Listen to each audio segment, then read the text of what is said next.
Club de Studio 210, bonjour et bienvenue à vous qui nous suivez de partout.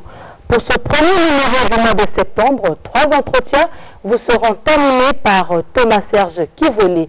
Les actualités en religion seront données par Karine Blanche-Kanda et nous chuterons par Aréham. Ceci dit, à présent, le journal des religions avec Karine Blanche-Kanda. L'enseignement de la parole de Dieu et comment reconnaître la vraie religion sont les deux points saillants qui seront évoqués dans ce journal des religions. Mesdames et messieurs, bonjour et bienvenue dans cette édition.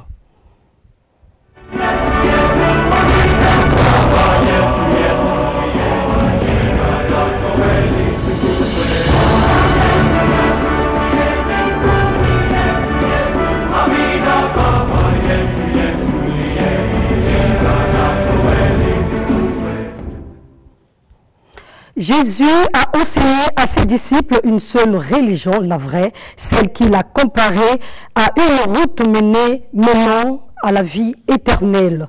Peu nombreux sont ceux qui trouvent cette route, a-t-il précisé dans Matthieu 7, le verset 14. Dieu n'accepte que le culte fondé sur sa parole véridique. Tous les vrais adorateurs sont unis dans une seule foi, nous dit le reportage de Germain Onzei. Méfiez-vous des faux prophètes, a dit Jésus dans Matthieu 7, verset 15. Sur cette parole, Jésus a prévenu qu'il y aurait des faux prophètes qui corrompraient les enfants de Dieu.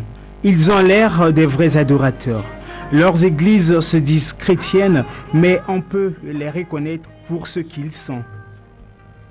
En effet, seul le vrai culte produit des chrétiens authentiques, aux qualités et aux actions reconnaissables. Les vrais adorateurs respectent la Bible, qui est pour les chrétiens la parole de Dieu.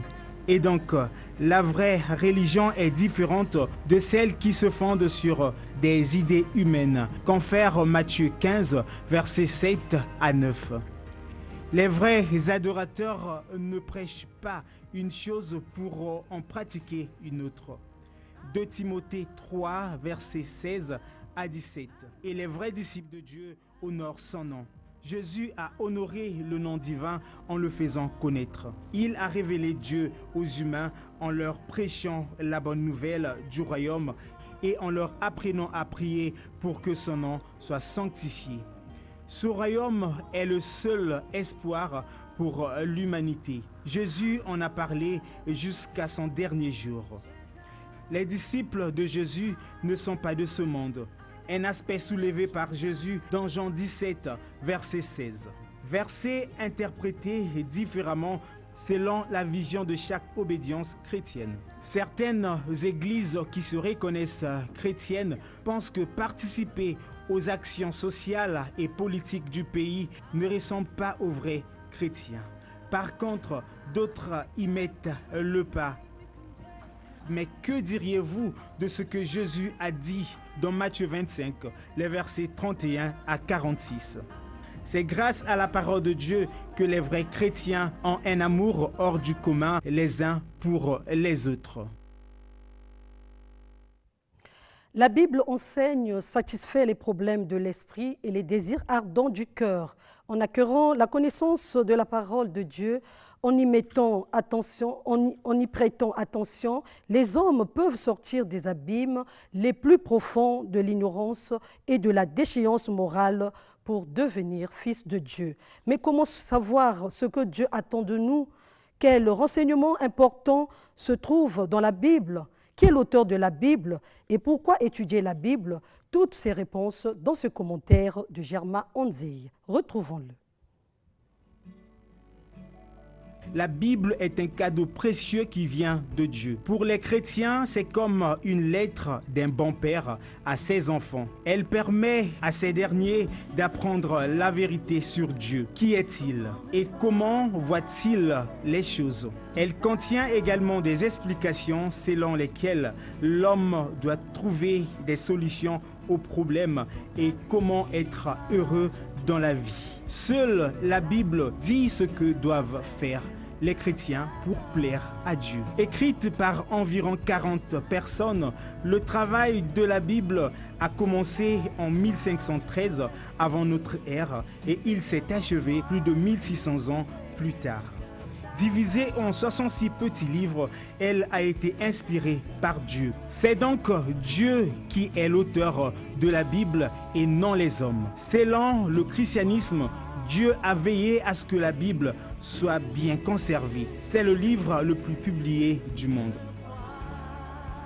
Mais il ne plaît pas à certaines confessions religieuses d'étudier ou de baser leur foi sur la Bible. Quelle que soit leur pression, rien ne pourra arrêter les chrétiens, car pour eux, la vie éternelle, c'est apprendre à connaître Dieu et faire sa volonté à travers la Bible, même si on s'oppose à eux.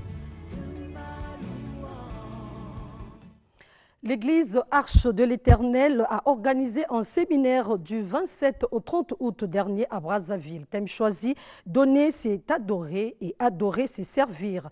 Objectif, exhorter le peuple de Dieu à adorer l'Éternel. Les précisions avec Isis Onyangue Bizwaku. Les chrétiens à adorer Dieu de tout leur cœur, de toute leur âme, ainsi que tout leur bien. C'est là le but du séminaire de 4 jours qui a pris fin hier 31 août à l'église Arche de l'Éternel. Donner, c'est adorer et adorer, c'est servir. Qu'est-ce que c'est concrètement? Les adorateurs, ce sont ceux-là qui ont compris d'abord la manière, n'est-ce pas, de s'exhiber au Seigneur. Et comment s'exhiber au Seigneur, c'est-à-dire la manière de s'adonner à Dieu. Comment s'adonner à Dieu? Il y a deux choses. Il faut d'abord exhiber ton âme au Seigneur. Et un adorateur doit comprendre que adorer Dieu, c'est d'abord exhiber son âme. Et deux, non seulement exhiber son âme, il faut donc servir Dieu avec ton nécessaire. Nous sommes des saints gestionnaires. Et Dieu également, qui nous a établi des saints gestionnaires, nous a donné la force de travailler. Et lorsqu'on travaille, on doit, n'est-ce pas, rendre à l'ayant droit. L'ayant droit, c'est donc le Christ de la Bible fait chair. Donc c'est l'énergie. Il est essentiellement ici là, de l'argent que nous avons travaillé avec la force que Dieu nous a donnée. Alors, donc, il faut donc aller déposer au pied de Dieu lui-même ce qu'on a travaillé pendant la journée. Les chantres de cette assemblée réunie ne sont pas restés en marge dans la louange et l'adoration.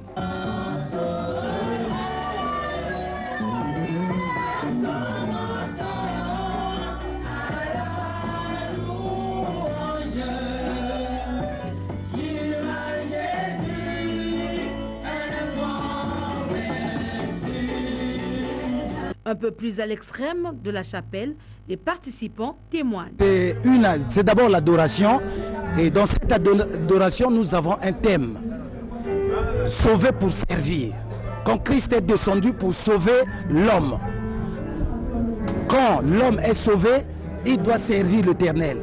Et servir également pour être sauvé. Quand tu es dans l'emprise du diable, dans la prison satanique, et que Jésus est descendu, il t'a fait sortir de la prison.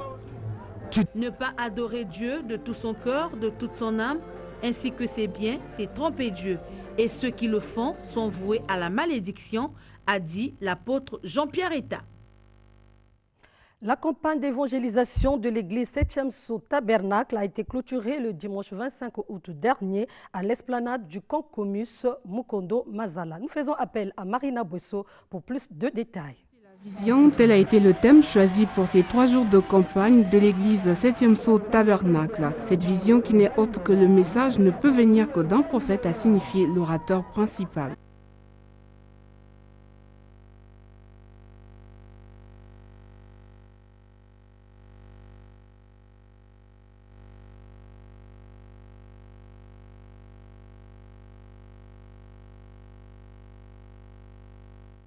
Les enseignements dans les églises devraient plus se focaliser dans le livre de Malachie, a martelé l'orateur.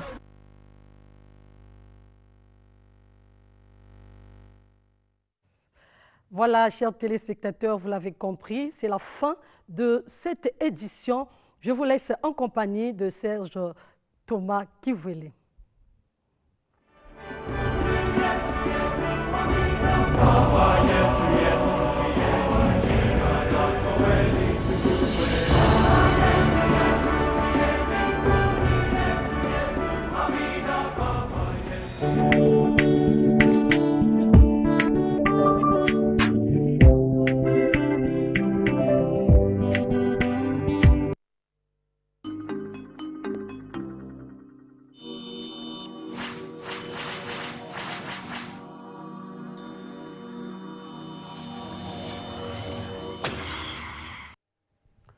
Merci Karine Blanche-Conda. Effectivement, je lance cette série d'entretiens avec 3 invités, dont M. Michael Gatsé. Il est le responsable, si vous voulez, un peu du comité d'organisation des ateliers e-journalisme.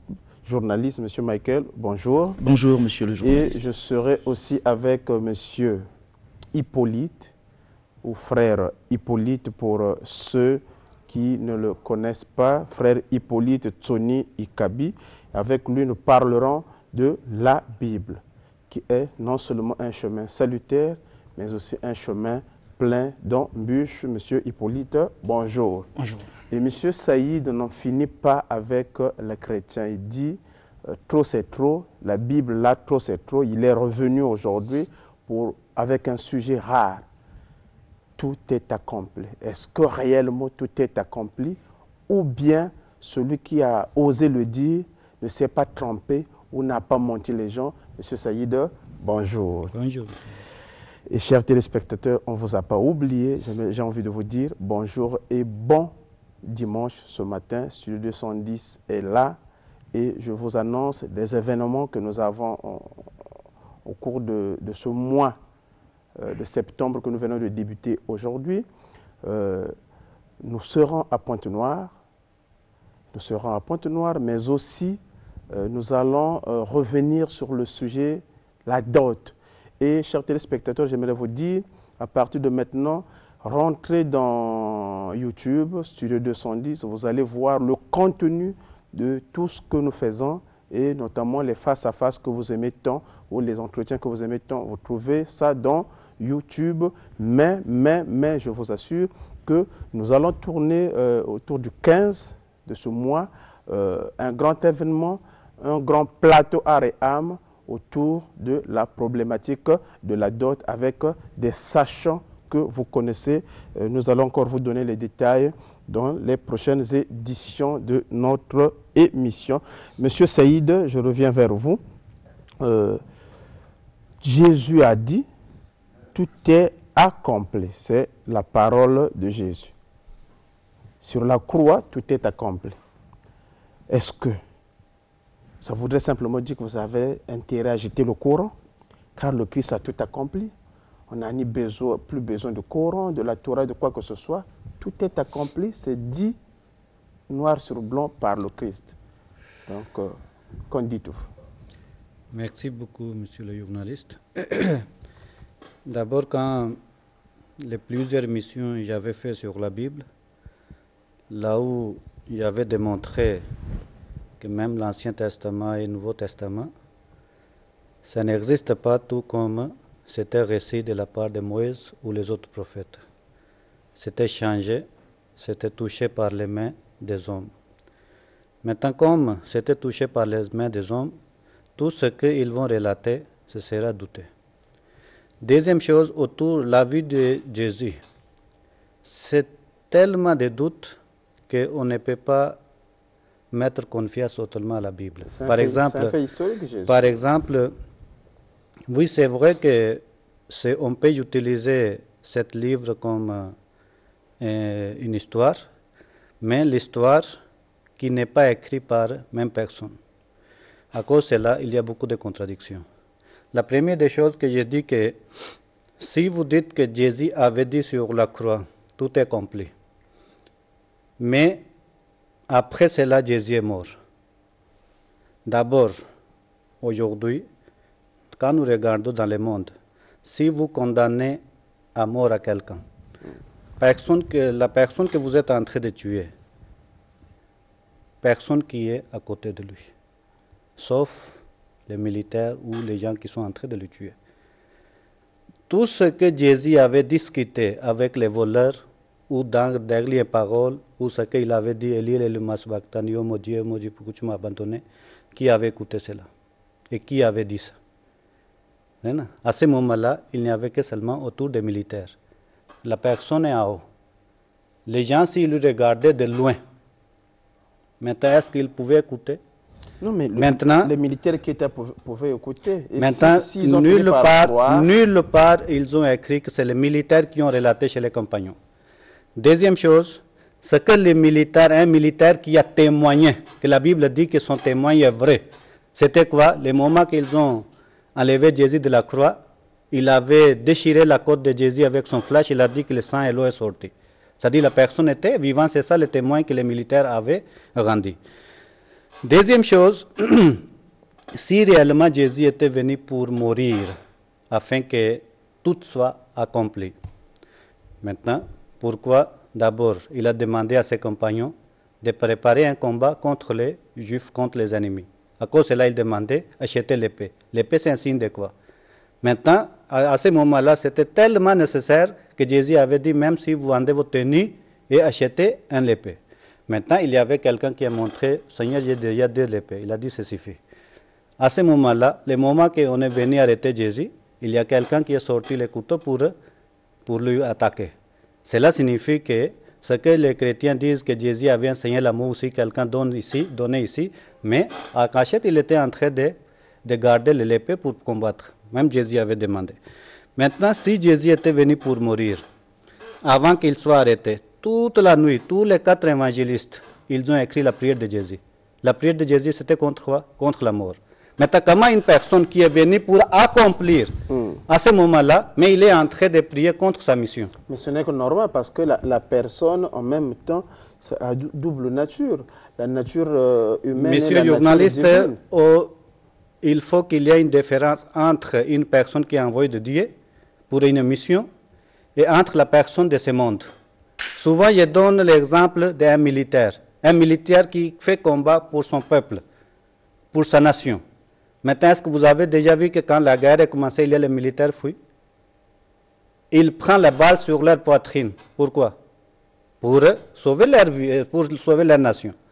Maintenant, pourquoi un militaire qui n'a rien à voir avec la spiritualité, mais il ne fuit pas, il n'a pas le corps physique, pourquoi il ne tremble pas devant la mort? Mais comment la personne que Dieu lui-même, il a mis sa confiance à lui pour qu'il sauve l'humanité, mais devant la mort, il commence à trembler. Cela signifie que ce n'était pas la mission de Jésus. Jésus était venu tout juste pour chercher les brebis perdues de la maison d'Israël. Maintenant, on ne peut pas négliger l'histoire des Juifs. Les Juifs n'attendaient pas qu'un Dieu qui viendra pour mourir, mais plutôt les Juifs ils attendaient qu'un Messie qui viendra, qui va combattre avec les ennemis parce qu'ils avaient perdu le pouvoir après le Salomon, qui va remettre encore le pouvoir aux Juifs. C'est ça qu'ils attendaient comme un roi. C'est ça quand Jésus est venu, ils ont dit c'est vrai que tu es Messie, mais d'abord les Juifs n'avaient pas confiance à Jésus parce que depuis sa naissance, il dit que non, ta naissance est doutée. Et deuxième chose, il a dit que maintenant, comment tu peux dire que tu es roi, que tu es notre roi, pendant que tu n'as pas aucun pouvoir, tu vas combattre comment avec les Romains? Deuxièmement, quand les Juifs ils ont dit c'est vrai, il faut que vous nous approuvez que réellement tu es venu de la part de Dieu. Il faut qu'il y ait certaines prophéties qui doivent accomplir de l'Ancien Testament. Jésus n'a pas rejeté l'Ancien Testament. Jésus a dit que je suis venu pour accomplir, non pas abolir. Mais il a accompli les prophéties de l'Ancien Testament. Jésus a dit, les Juifs ils ont demandé qu'avant que Messie arrive, ce que nous attendons, c'est l'homme Malachi, il faut qu'il y ait un Élie qui va descendre, qui va t'annoncer. Jésus a dit que Jean-Baptiste était venu. Maintenant, où est Élie? Jean-Baptiste Maintenant, était là. Les Juifs ne sont pas convaincus. Parce que selon l'Ancien Testament, Élie était monté au ciel, tout comme les chrétiens aujourd'hui, ils pensent que Jésus est monté au ciel. Ils attendent que lui-même il viendra. De la même manière que les Juifs attendaient qu'il faut que lui-même Élie descende. Maintenant, Jésus peut dire millions de fois que non, c'est Jean-Baptiste qui est Élie. Maintenant, le problème encore qu'il a créé, quand les Juifs, directement, ils n'ont pas attaqué Jésus, ils sont partis voir d'abord Jean-Baptiste. Est-ce que réellement tu es Élie comme Jésus est en train de dire? Mais Jean-Baptiste, il refuse que je ne suis pas Élie. À ce moment-là, Jésus et Jean-Baptiste qui est en train de les tromper. Maintenant, les Juifs, ils ont dit que non, ça c'est un faux Messie. Ils ont appliqué, c'est ça que les chrétiens aujourd'hui, ils ont changé la version pour dire que Jésus est mort à cause de nos péchés. Non. C'était la honte. Pourquoi? Que les Juifs, ils ont appliqué les lois de Torah. Le Deutéronome 18, 21, il dit quoi? Un faux prophète sera tué, donné une mort maudite. C'est lui qui vient de dire qu'il est venu de la part de Dieu pendant que ce n'est pas Dieu qui lui a envoyé. À ce moment-là, cette personne sera tuée, condamnée à la mort. C'est ça que les Juifs, ils ont voulu approuver que Jésus, que tu n'es pas venu de la part de Dieu, tu es un faux Messie. À ce moment-là, ils l'ont tué. Vous êtes en train de vouloir dire que Jésus est un faux Messie, mais pourquoi les musulmans attendent le retour de Jésus? Vous voyez, il ne faut pas amener des sujets. Ici, je suis en train de parler sur la Bible, selon les conceptions des chrétiens. Pendant que leur fondement, qu'est-ce qu'on dit, leur croyance, ça ne fonde pas bien sur la Bible. La Bible qui est en train de contredire. Certainement, vous n'aurez pas les armes pour pouvoir parler du fondement des chrétiens parce que vous ne l'êtes pas. Vous croyez en Coran et vous lisez la Bible autrement. Oui, maintenant, tout ce que je suis en train de lire, vous comprenez? Maintenant, jusqu'à maintenant, il n'y a pas aucun pasteur qui est venu pour dire avec son Saint-Esprit que non, tout ce qu'il a dit, c'est faux. Maintenant, il faut qu'il vienne dire tout ce que j'avais relaté ici, les contradictions de la Bible. Non, il faut qu'il approuve que ce n'est pas les contradictions. Par exemple, il avait présenté des généalogies de Jésus différentes.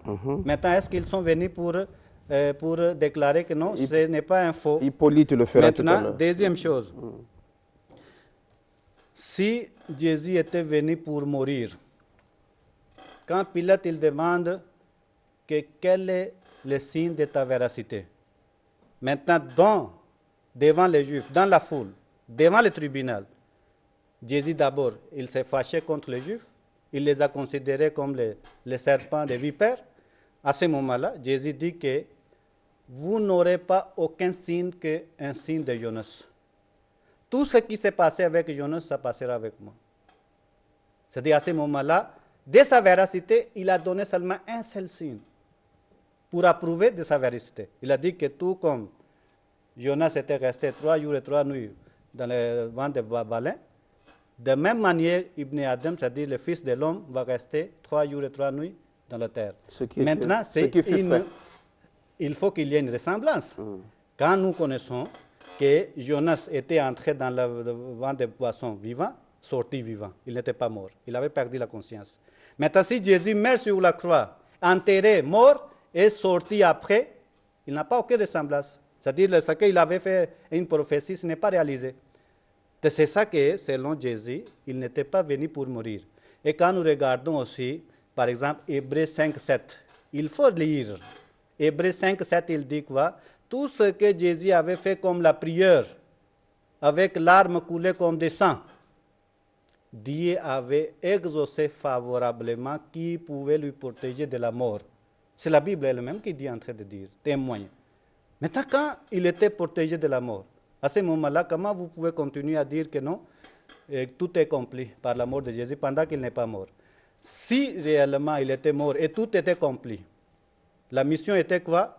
De libérer les enfants du péché, n'est-ce pas? Est-ce que les péchés sont finis? Aujourd'hui, l'homme ne commet pas les péchés. Est-ce que le châtiment que Dieu avait donné à Adam et Ève, est-ce que ces enfants sont libérés de ces châtiments? L'homme qui a... C'est-à-dire la femme chrétienne ou les femmes de pasteurs, il enfante l'enfant sans douleur, ou il ne crie pas. Et quand les pasteurs eux-mêmes, ils n'ont rien à faire, seulement à la maison, Dieu est en train de jeter la peine sur eux, comme dans le paradis.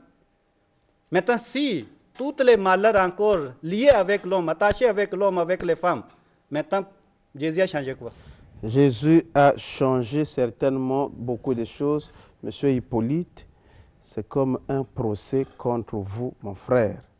Vous êtes prédicateur de la vérité de l'évangile de Christ.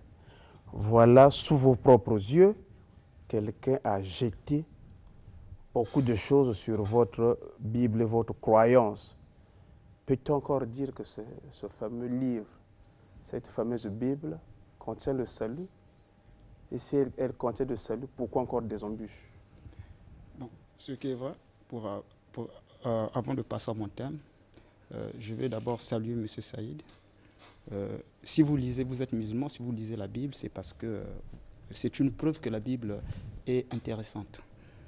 Je veux vous donner un cadeau d'un verset biblique pour ce qui concerne le Seigneur Jésus-Christ et sa mission et autres. Vous allez lire Matthieu 23. Nous commençons à partir du verset 37. C'est lui-même Jésus qui parle. Il dit, Jérusalem, Jérusalem, qui tue les prophètes et qui lapide ceux qui te sont envoyés. Combien de fois ai-je voulu rassembler tes enfants, comme une poule rassemble ses poussins sous ses ailes, et vous ne l'avez pas voulu. Voici votre maison vous sera laissée déserte. C'est un cadeau. Pour dire que Jésus était venu dans l'intention de sauver Israël, mais c'est Israël qui n'a pas voulu. Donc il a échoué à sa mission. Non, il n'a pas vous échoué. Vous avez dit qu'il était venu dans l'intention de sauver, et Israël n'a pas voulu. C'est-à-dire qu'il n'a pas pu les sauver. Oui, c'est dans la mesure où il est dit le salut est individuel. Dieu n'impose pas le salut. Est-ce qu'en venant, il ne savait pas qu'Israël allait refuser? Bon, cette description des choses par des pères de la foi chrétienne était mal présentée. Disant que non, Dieu vient comme un dictateur pour imposer quoi que ce soit. Alors qu'il est oublié, Dieu, en créant l'homme, il a donné à l'homme le libre arbitre. C'est-à-dire que de choisir ce qui est bon et même de choisir ce qui est mauvais. Mais l'homme sera face à son jugement. L'homme sera face à son jugement. Et c'est de cette manière que vous présentez votre aspect salutaire de la Bible. Oui, l'aspect salutaire de la Bible, elle est comme ça. Donc, revenons-en à mon sujet. La Bible, un chemin salutaire plein d'embûches. Et justement, un chemin salutaire, pourquoi? Lorsque Dieu a envoyé les écrits saints, c'est dans l'intention de choisir, de sauver l'homme. En fait, en ce moment-là, l'homme n'était même pas sauvé. Pourquoi? Parce que l'homme n'était pas perdu. Mais c'était dans l'intention de maintenir l'homme dans la vie. Est-ce que vous êtes en train de parler d'un être omniscient ou vous êtes en train de parler d'un être qui peut réfléchir sur l'avenir et qui peut toutefois lui échapper? Bon, ce qui est vrai, je l'ai toujours dit, tel que les gens définissent Dieu, tel que les gens décrivent Dieu, ce n'est pas vraiment cela. Vous le décrivez comment Dieu? Je le décris comme Dieu. Dieu, c'est un architecte qui a fait sa part de réalisation. Vous allez comprendre que Dieu a créé tout ce qui existe pendant 6 jours. Et expressément, il est inscrit dans la Bible, le 7e jour, Dieu se reposa. Ça veut dire quoi? Même Dieu a droit au repos. Dieu a sa part de retraite. Il a créé, il a fini de créer, il se retire dans la scène. Et puis, sa création prend le relais. Que vous faites ce qui est bien, que vous faites ce qui est beau, ce qui est mal, Dieu vous attend seulement un jour. Le jour où il a décidé de venir vous demander des comptes de ce que vous avez fait. C'est comme ça que Dieu se définit. Mais les autres, par excès de zèle, ont donné à Dieu une étiquette qui ne lui ressemble pas. On lui donne une étiquette qui ne lui ressemble pas. Donc, en un mot, il n'est pas omniscient. Pour pouvoir tout imaginer, omniscient, omnipotent, ce ne sont que des mots des hommes. Ce ne sont que des mots et rien d'autre. Dieu se manifeste par ses actes. Dieu se réalise et se manifeste par rapport à ses œuvres. Dieu se réalise et se manifeste par rapport à son art. C'est pour dire, le chemin salutaire. Dieu, lorsqu'il a créé tout ce qui existe, il a mis lorsque dans la Bible, dans les évangiles, on parle même de la parole de Dieu. La parole de Dieu n'est rien d'autre qu'une transformation. La parole de Dieu ne veut rien dire du tout. Mais ce qui existe, c'est la loi de Dieu.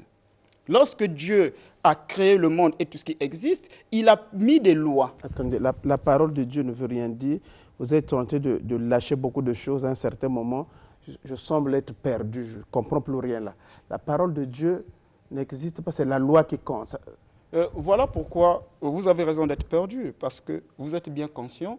Le mot parole de Dieu vous a été représenté, vous a été répété à plusieurs fois, mais ça ne vous a pas permis de saisir même l'essence de ce que veut dire la parole de Dieu.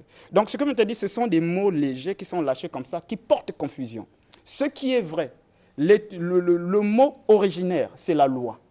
Vous allez sentir les mêmes dire que non, Moïse est allé sur la montagne et il est descendu avec la parole de Dieu. Non. Écrit par Dieu, la loi écrite par Dieu. Il est descendu avec la loi de Dieu. Écrite par Dieu. Et la loi de Dieu écrite par Dieu, ce n'est qu'une expression. Parce que quelque part aussi, Dieu dit que non, j'ai écrit la loi dans vos cœurs. Ok, maintenant, c'est le respect de cette fameuse loi qui constitue le chemin salutaire de tout un chacun. Exact. Et cette loi, on la trouve où? Pourquoi il y a divergence d'opinion? Pourquoi il y a contradiction d'opinion? Pourquoi aujourd'hui, M. Saïd Petit se permet de dire que même celui qui est considéré comme l'archétype, le prototype de ce message, était dans la confusion. En d'autres termes, il était menteur. C'est ce que M. Saïd a voulu dire. Je ne peux pas le condamner parce qu'il parle par rapport à des informations qui sont mises à sa disposition. Mais ce que je veux demander à M. Saïd, c'est de continuer à creuser. Il fera par découvrir que non, Jésus n'a rien à voir avec ça. Il est venu, il a accompli sa mission. Il est parti. Ceux qui ont gaspillé, ce sont ceux qui sont restés après lui. Comme qui? Ceux qui sont restés après lui. Bon, vous allez remarquer, si vous voulez bien, je peux lire un verset biblique. Allez-y, rapidement. Je lis, par exemple, je vais dans Matthieu, voilà, allons-y dans Matthieu 13. Matthieu 13, je lis à partir, excusez-moi, je lis à partir du verset 24. Allez-y, rapidement. Voilà, il est écrit. Jésus leur proposa une autre parabole. Il dit, le royaume des cieux est semblable à un homme qui a semé une bonne sémence dans son champ, mais pendant que les gens dormaient, son ennemi vint, sema l'ivraie parmi le blé et s'en alla. Lorsque l'herbe eut poussé et donné du fruit, l'ivraie parut aussi. Et les serviteurs du maître de la maison vinrent lui dire, « Seigneur, n'as-tu pas sémé une bonne sémence dans ton champ? D'où vient donc qu'il y a de l'ivraie ?» Ce sont des paraboles que le Seigneur a signalées pour dire que le monde est un champ. La liberté est donnée à quiconque de mettre sa sémence. Mais puisqu'à l'homme revient le libre arbitre, de pouvoir choisir ses collaborateurs, par exemple, de choisir tout ce qui fera partie de sa vie. Donc, tout ce que Dieu a eu à faire, c'est de donner à l'homme l'intelligence, de pouvoir identifier chaque élément selon son essence, selon son espèce, selon sa nature. Donc, c'est pour dire, nous ne faisons pas des erreurs, en fait, nous faisons des erreurs de choix. Mais nous prenons des mauvaises décisions. On prend des mauvaises décisions, mais on a toujours pris des mauvaises décisions. En fait, si je vous comprends très bien, vous êtes en train de remettre même en cause le fameux livre que vous êtes en train de lire. Bon, la Bible, je ne la remets pas en cause autant que telle. Pourquoi? Parce que le mot Bible est déjà un piège. Le mot Bible, c'est un rassemblement de plusieurs livres en un seul volume. Lorsque vous remettez en cause la Bible, ça veut dire que même les livres qui nous apportent une vérité, vous la remettez en même temps en cause. Il y a juste quelques livres qui nous apportent des vérités, d'autres livres nous apportent des mensonges. Mais la Bible, c'est quoi? Je veux tout simplement parler de je suis chrétien, je veux parler de la Bible avec beaucoup de respect, mais je m'inscris en faux envers les traducteurs de la Bible. Je veux parler là du Sanhédrin, le fameux Sanhédrin que le Seigneur Jésus-Christ a eu à attaquer, qui a disparu et qui s'est transformé, excusez-moi, je vais citer l'Église catholique. Ah bon. Je cite l'Église catholique parce que c'est le Sanhédrin qui existait et qui s'est tout simplement transformé, qui a changé de nature. Monsieur Saïd est tenté de rigoler quand vous parlez. Qui a tout simplement changé de nature. C'est pour dire, quand le Christ arrive, vous allez remarquer, quand le Christ arrive, il s'élève contre les religions. Il y avait déjà le mouvement religieux qui était là, le mouvement du judaïsme. Le Christ ne prêchait pas dans le temple. Le Christ ne prêchait peut-être pas dans le temple, mais si je vous comprends, vous êtes en train de nous dire que le message qui a été présenté à l'humanité a connu des hérésies. Voilà. Ce sont ces hérésies qu'on véhicule. Voilà. Mais ce qui me bouscule, c'est que vous lisez le même message. Oui. Hein, maintenant, par quel mécanisme vous avez su que là, il y a des aspects salutaires, mais là, il y a embûche? C'est ce que je ne comprends pas. D'accord. Je vous suis, M. Serge. Mais, M. Serge, c'est normal que vous vous étonnez pour la toute simple raison, parce que vous vous ignorez. Ah bon? Oui. Ah, c'est intéressant, ça. Il est dit que l'homme est créé à l'image de Dieu.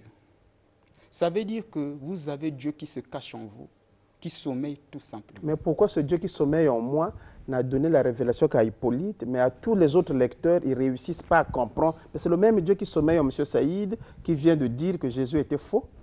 C'est le même Dieu qui a sommeillé en tout le monde. Bon, en fait, moi, j'ai eu la part de révélation parce que j'ai eu la possibilité de parler devant les caméras. Mais il y a de ceux aussi qui sont comme moi, qui l'ont compris, mais qui n'ont pas encore eu l'opportunité. Il vous reste juste 2 minutes. Attaquons les aspects d'embûche que vous avez évoqués. Les aspects d'embûche, nous l'avons déjà attaqué sans pourtant les mentionner. Aujourd'hui, lorsque M. Saïd découvre qu'il y a des problèmes au niveau de la Bible, c'est bien entendu ces embûches. Je vous ai lu un verset biblique là, qui signale que non, dans le champ, il est la bonne sémence qui était sémée. La bonne sémence, c'est quoi là? Et c'est l'ivraie qui prend le dessus sur le blé. La bonne sémence dont il est parlé, le champ dont il est parlé, c'est la Bible. La bonne parole était donnée.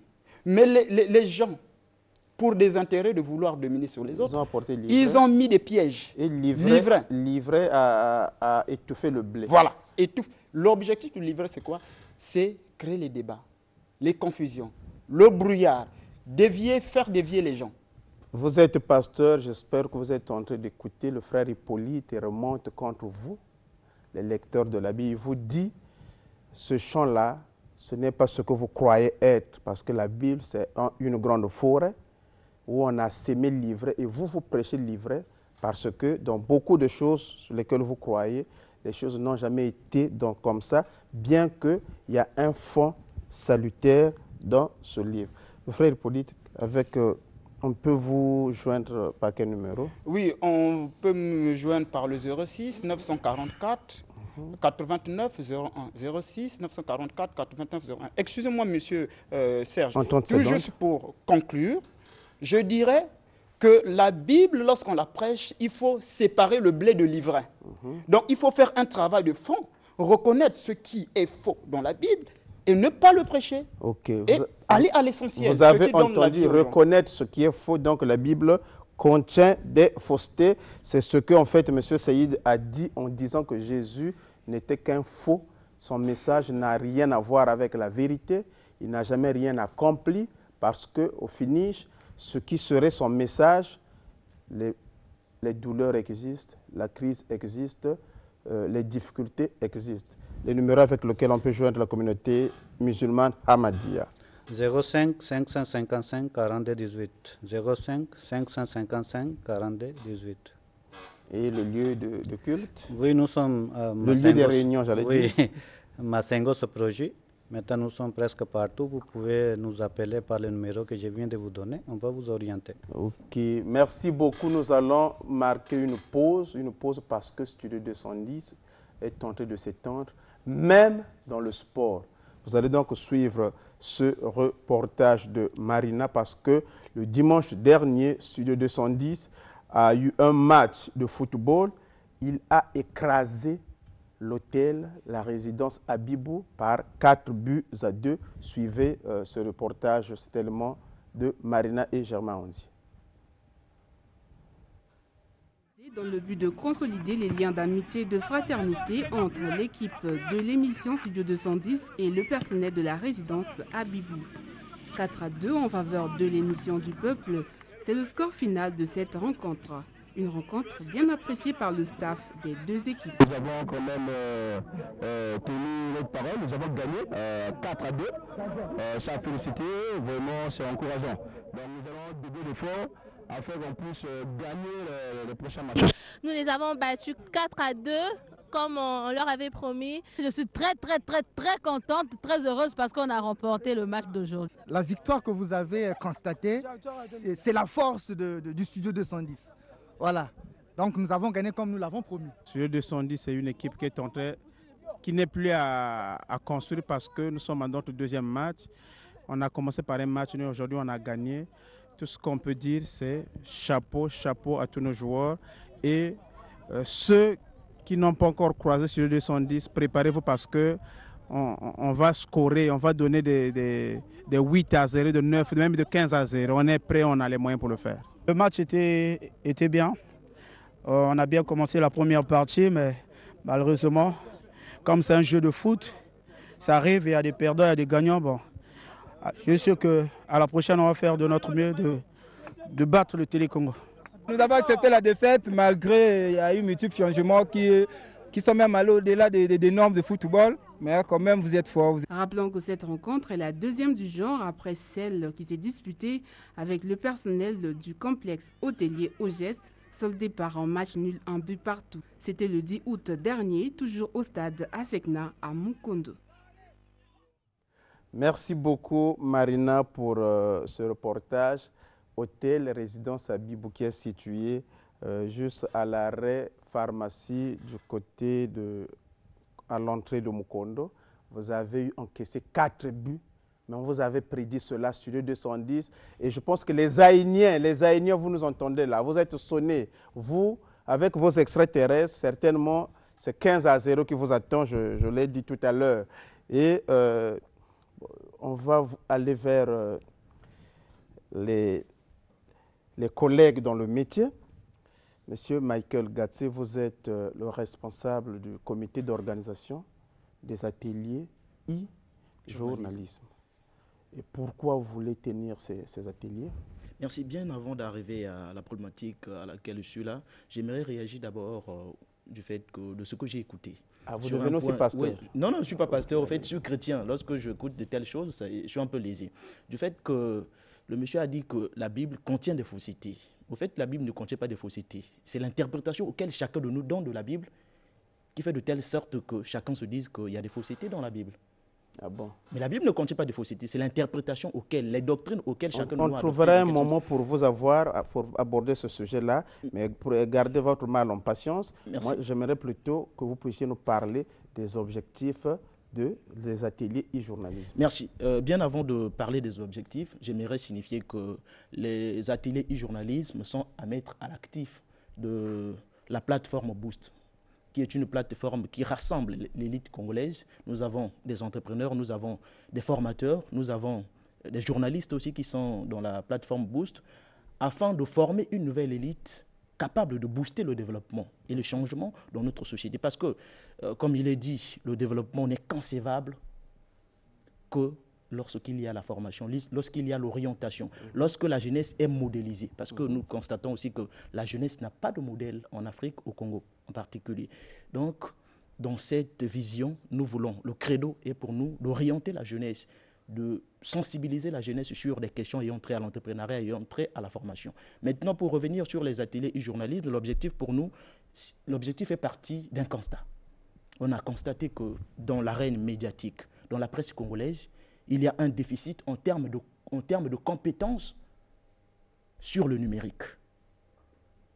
Imaginez que dans un média, par exemple, prenons le cas de Télé Congo peut vous envoyer en reportage 7 personnes au lieu du reportage. Tandis que dans d'autres cieux, tout cela est résumé en une seule personne qui est capable de faire le montage, qui est capable de faire le papier, qui est capable de faire le son et faire le montage de son papier, et le papier est diffusé.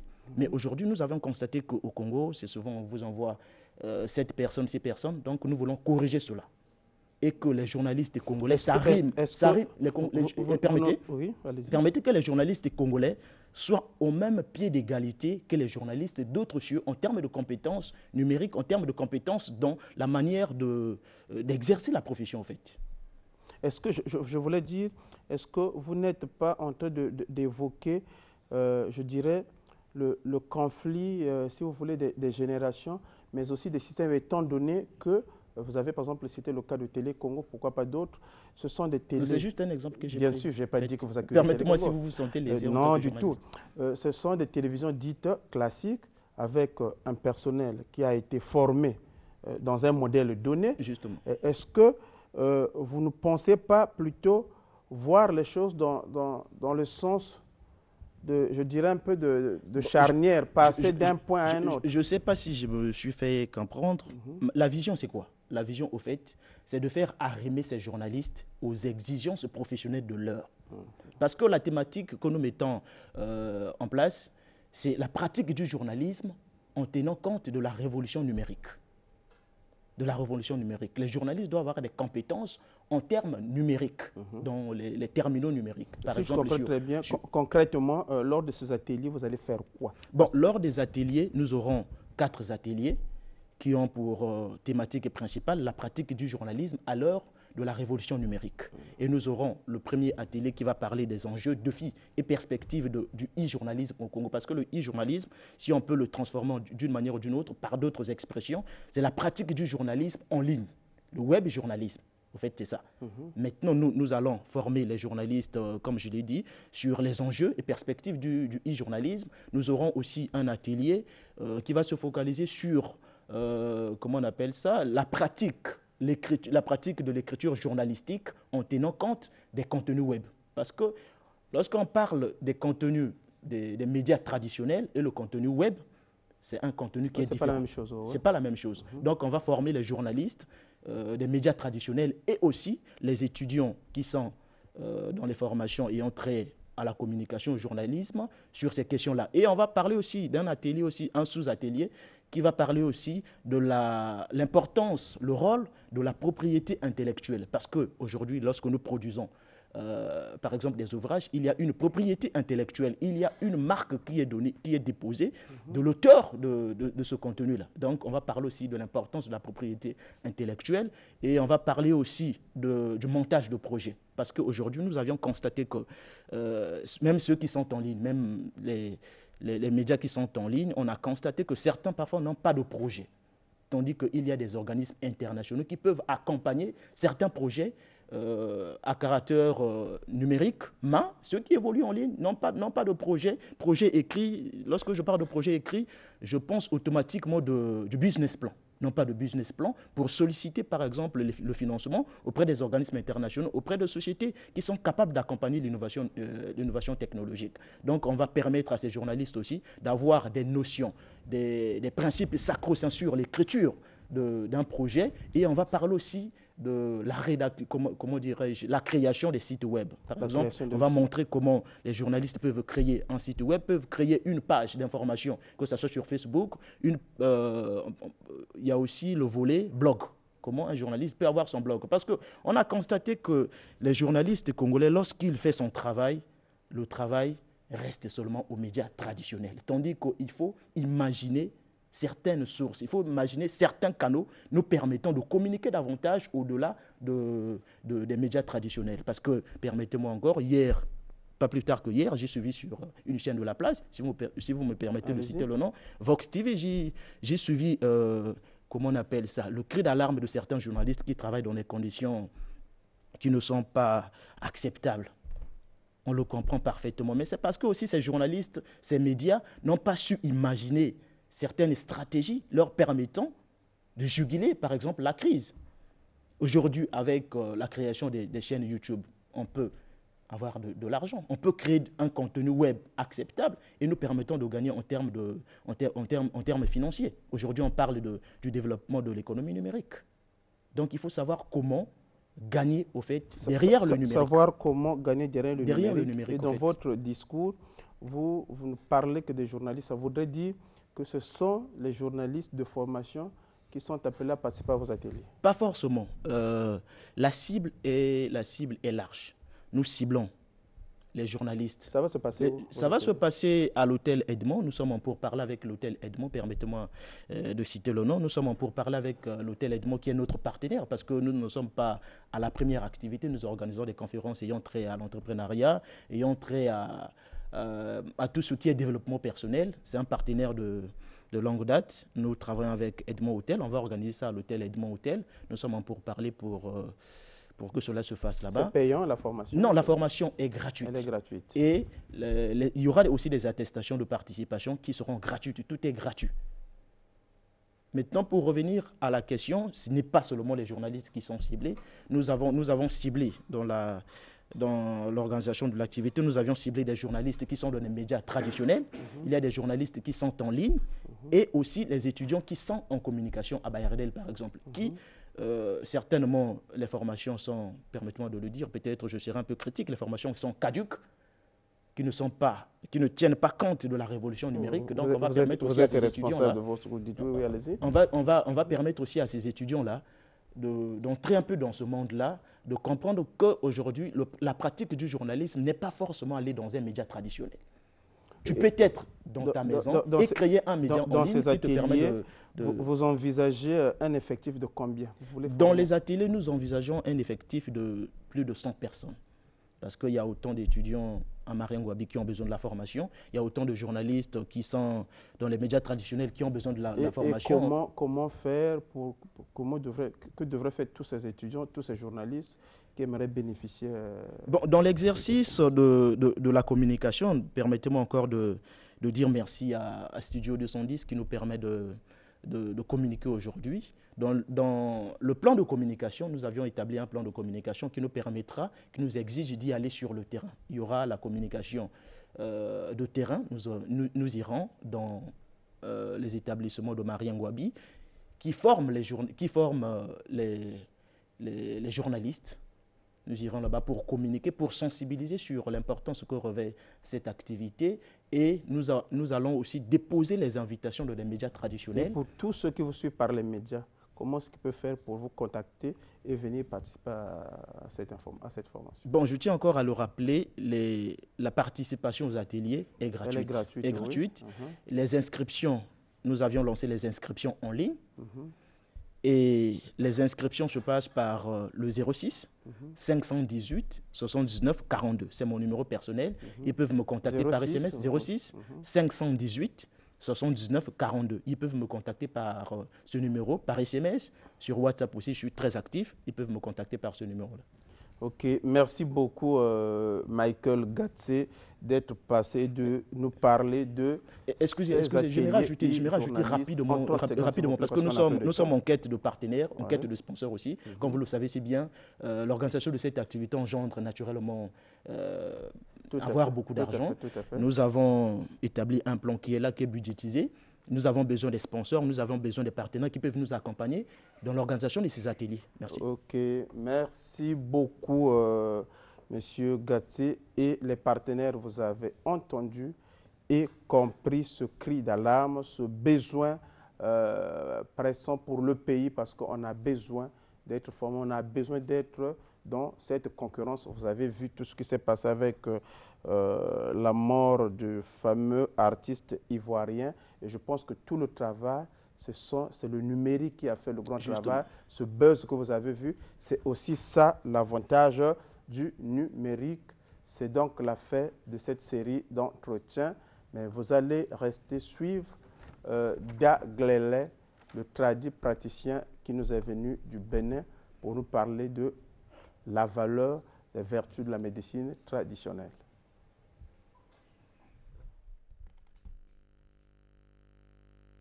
Bonjour chers téléspectateurs, vous avez l'honneur au prince héritier Daglele de la cité royale, précisément de Dahomey à Abomey, la ville historique de Rwebadja.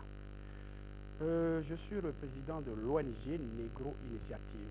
L'ONG qui s'est installée un peu partout en Afrique, que son siège social est au Bénin, à Fifadji Tchabigon, dont nous avons alors l'un de nos départements qui s'appelait Negro Clinic Pharmacie. Negro Clinic Pharmacie, c'est un centre de soins phytothérapeutiques et spirituels à la fois. La spiritualité est très importante dans la société aujourd'hui. L'ANES de Congo-Brazza d'abord, avant d'évoluer alors l'émission, nous sommes à 29 de la rue Moshi à Poto-Poto, 29 rue Moshi, croisement Moshi et Beauparent. Juste au croisement, il y a un immeuble au coin, immeuble couleur blanche de moins, et nous sommes au deuxième étage. Donc, les contacts téléphoniques de l'ONG au niveau de Brazzaville, c'est le 06 676 29 20. 06 676 29 20. Précédé de l'indicatif du Congo, plus 242. Moi-même, le prince héritier, je suis un peu passager à Brazza. Et pour me contacter partout où je suis, que ce soit au Bénin, au Mali, parce que nous avons des succursales un peu partout. Je suis sur un numéro WhatsApp que je vais rapidement citer, plus 229 95 42 16 07. 95 42 16 07. Ça, c'est mon contact téléphonique WhatsApp. Plus 229 d'abord, avant de faire 95 42 16 07. Ça, c'est ouvert 24 sur 24 heures. Partout où je suis dans l'Afrique, on peut me joindre facilement, même en Europe. Voyez-vous, c'est l'ONG Negro Initiative qui est là ce matin pour vous donner quelques détails de son domaine spirituel et sanitaire aussi à la fois. Le désenvoûtement, lorsqu'on t'envoie un mauvais sort, que tu es envoûté, c'est là qu'on va chercher à te purifier, à te désenvoûter. Hein? Et chez nous, par exemple, avant de le faire, il y a plusieurs manières. Nous avons des trucs coulants qu'on peut te donner, tu vas te laver, tu vas pratiquer, mais des fois, nous cherchons à connaître la racine principale de ce problème. Parce qu'il y a des choses qui ne s'apparaissent pas comme ça, et sur ce, nous allons faire souvent la consultation spirituelle. Par exemple, chez nous au Bénin, il y a ce que nous appelons la géomancie universelle, il y a ce que nous appelons la voyance, et tout cela peut nous aider. D'ailleurs, même nous, les princes héritiers, le phare est à notre disposition 24 heures sur 24 heures qu'on peut consulter Et c'est une consultation qui peut présenter les 3 temps, le passé, le présent, et un envoûtement visible. Rapidement, vous allez passer dans les coulisses pour faire ce qu'il faut pour pouvoir désenvoûter la personne, pour pouvoir libérer son âme dans la main des malfaiteurs. C'est la première des choses. Donc l'envoûtement existe en Afrique. Il n'y a pas ce pays qui n'a pas les malfaiteurs. Et la plupart de ces problèmes, c'est avec nous-mêmes à la maison. La jalousie, la haine, hein? Les malfaiteurs à haut débit, qui ne veut pas développer, qui ne veut pas te voir progresser dans ta propre famille. Hein? C'est les méchants en un mot et des mécontents sociaux. Ceux qui ne veulent pas travailler, qui ne veulent pas voir leur prochain travailler. Ça existe. Et lorsqu'on constate rapidement, on fait recours à la spiritualité. On fait recours à nos forces endogènes qui peuvent nous aider facilement à neutraliser la main du malfaiteur qui est rentré dans ça. Mais tel que je viens de prendre le cas de la plaie incurable, souvent, tu sais, il y a aussi le cas du diabète. Les diabétiques, ceux qui souffrent de diabète, s'ils tombent malades, s'ils ont des blessures sur la peau, des fois, la cicatrisation est difficile. Parce que sur le plan scientifique, il y a aussi ces problèmes. Mais les trucs incurables comme les histoires de l'envoûtement, les mauvais sorts, ça existe. Et rapidement, vous allez faire recours à la spiritualité pour aider, pour délivrer la personne. Il n'y a pas de cas abandonné. C'est pour ça qu'on dit le savoir de la médecine, que ce soit le savoir de la spiritualité, n'a pas de frontières. Si tu es un maître spirituel, aujourd'hui tu es au C1, il faut tout faire l'année prochaine, tu peux aller au CE2. C'est une échelle. Et les forces spirituelles n'ont pas de limite. Tu le sais très bien. Donc il n'y a pas de trucs, il n'y a pas de mots inguérissables dans la spiritualité. Il faut t'associer avec tous les autres pays. Tu vois, chacun de nous a son secret endogène spirituel. Tel que moi je suis au Congo, je ne peux pas sous-estimer les Congolais. Je sais bien que je sors d'un pays qui a alors beaucoup de pratiques de vaudou et autres là, mais je connais le secret du Congo-Brazzaville aussi. Et je sais comment dévier. Mais je ne peux pas me mettre sur ce plateau et commencer par insulter les gens. Non, non, non, non, c'est pas comme ça. Je ne peux pas disqualifier leur force. Parce que, tu sais, chacun de nous a sa force spirituelle. Et chaque pays a son secret. Et il n'y a rien qui est inguérissable dans la spiritualité. Sauf si tu cherches à connaître alors la source de ce problème, on va gérer, ce n'est pas un problème. Je prends le cas de l'asthmatique. Tu sais, il y a les conseils pratiques pour les cas de l'asthme. Un asthmatique qui prend toujours les lots glacés, qui passe là où il y a la poussière, qui cherche à parfumer, des parfums qu'il fait à 100 mètres plat de l'odeur, il est toujours là avec les histoires de sinusite et bronchite et autres. Donc, un cas d'asthmatique, nous avons des recettes très efficaces qu'on pourrait les accompagner facilement. Suivi des conseils pratiques. Ça, c'est le domaine sanitaire que vous avez abordé. Donc, il y a les conseils pratiques que nous ne pouvons pas tout donner sur le plateau ici. Et tout ce que vous voulez de l'asthme, n'hésitez pas à appeler nous sur le 06 667 29 20. Et il y a beaucoup de recettes de notre continent que les gens passent à côté, qui ne savent même pas que c'est quelque chose de très efficace pour eux. Les plantes ont toujours leur efficacité. C'est ignorance. C'est la négligence. Ça dépend le moléculatif que vous avez soutiré de la plante. Vous êtes parti chercher un feuille de Kengueriba, c'est comme alors nos vendeurs des matières premières qui se trouvent dans les marchés Total et autres. Il y a des plantes qui ne sont pas séchées à l'air libre. Parce que les rayons ultrasoleils peuvent tuer les moléculatives. C'est pour ça chez nous, au Bénin, nous avons un laboratoire et tout ça là est contrôlé. Tu voyez-vous? Il y a les racines qui ont été cueillies dans la forêt et qu'on expose à l'air libre. Tu sais que les microbes sont polyvalents. Tu cherches d'autres problèmes à guérir et d'autres peuvent rentrer dedans. Le paludisme, moi je te dis, c'est toujours guérissable. Quelqu'un qui a fait son groupe de peste, il s'est élevé, il n'a qu'à venir. Entre-temps, j'étais de passage sur ce plateau, j'ai donné une recette phare pour le paludisme, qui ne coûte absolument rien. La dernière fois, j'ai donné le tubercule du papaye non mûr. L'ananas qui n'est pas plein de sucre, on enlève les peaux, on coupe en morceaux, et tubercule du manioc aussi. Ça fait 3 choses. Pour un cas de palu que vous ne voulez pas venir chez nous, vous pouvez essayer chez vous à la maison. On coupe le truc, on ajoute de l'eau simple. L'eau simple, je dis. Laisse fermenter jusqu'au soir, tu prends comme de l'eau quotidienne, ça va rapidement éliminer. tonton de groupe de pêche qui est là. Donc le palu est traitable à la négro-clipharmacie. C'est pourquoi nous avons les produits comme les paludostimulènes, les itérol. Tu vois, tout ça là, c'est extrait à base de plantes qui ont les noms médicaux, oui, des noms médicaux qui sont très bien même. Voyez-vous? Et c'est des produits bien étudiés. Nous avons fait l'essai clinique pendant des années. Et on sait que ça marche pour les gens. D'accord. Voyez-vous? Pour le cas de palu, pas de problème. Mais quelqu'un qui souffre de palu répété, il faut savoir que c'est dû aussi à des microbes. Parce que s'il y a une infection cachée, parce que le mot palu là, c'est polyvalent dans tous les maladies. Tu vois, s'il y a un microbe et on n'a pas eu traité bien ce microbe facilement, le palu peut être là, peut vous conduire à un autre problème. Les itières cachées, autres, tout est là. Voyez-vous? Et quelqu'un qui a par exemple le sirop de foie, tu vas voir que ses yeux seront jaunâtres, et les ventres ballonnés, ainsi de suite. Le palu est là, la fatigue intense, la courbature matinale, tu voyez-vous? Donc le palu est dans plusieurs maladies. Lorsqu'on l'Africain a la fièvre, va dire je suis palu.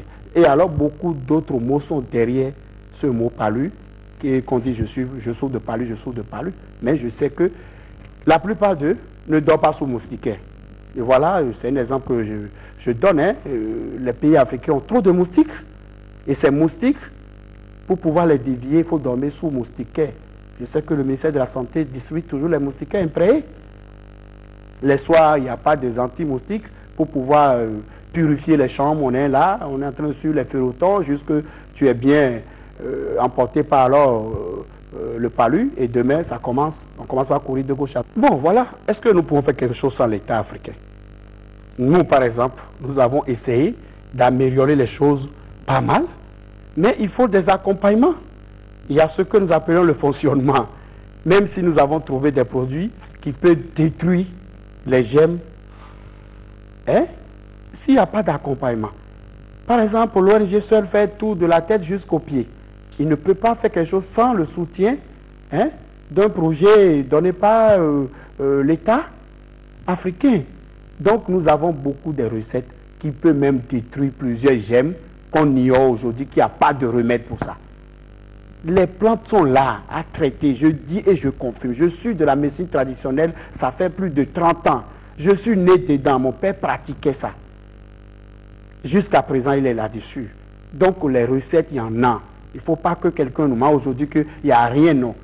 Si les deux médecines se font une association, de façon équitable, c'est fini. Tu sais, avoir ces trucs, les produits de la médecine traditionnelle ont des durées.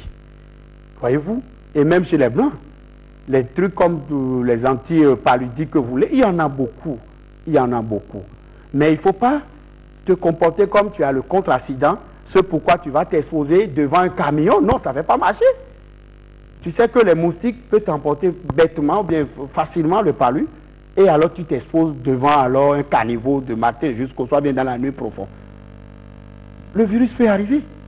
Donc, ce n'est pas les produits qui manquent, il y en a plein. Les antipaludiques, il y en a beaucoup dans la médecine traditionnelle. Hein, les feuilles de quinine que nos grands-parents utilisaient, bouillir et boire quelques portions et ça guérit, tout ça là existe toujours, non? Les feuilles d'acacia, tout ça là, ça gère le paludisme. Voyez-vous, il y a un autre fléau maintenant qui est en train de détruire beaucoup notre continent, qu'on appelait souvent la fièvre typhoïde.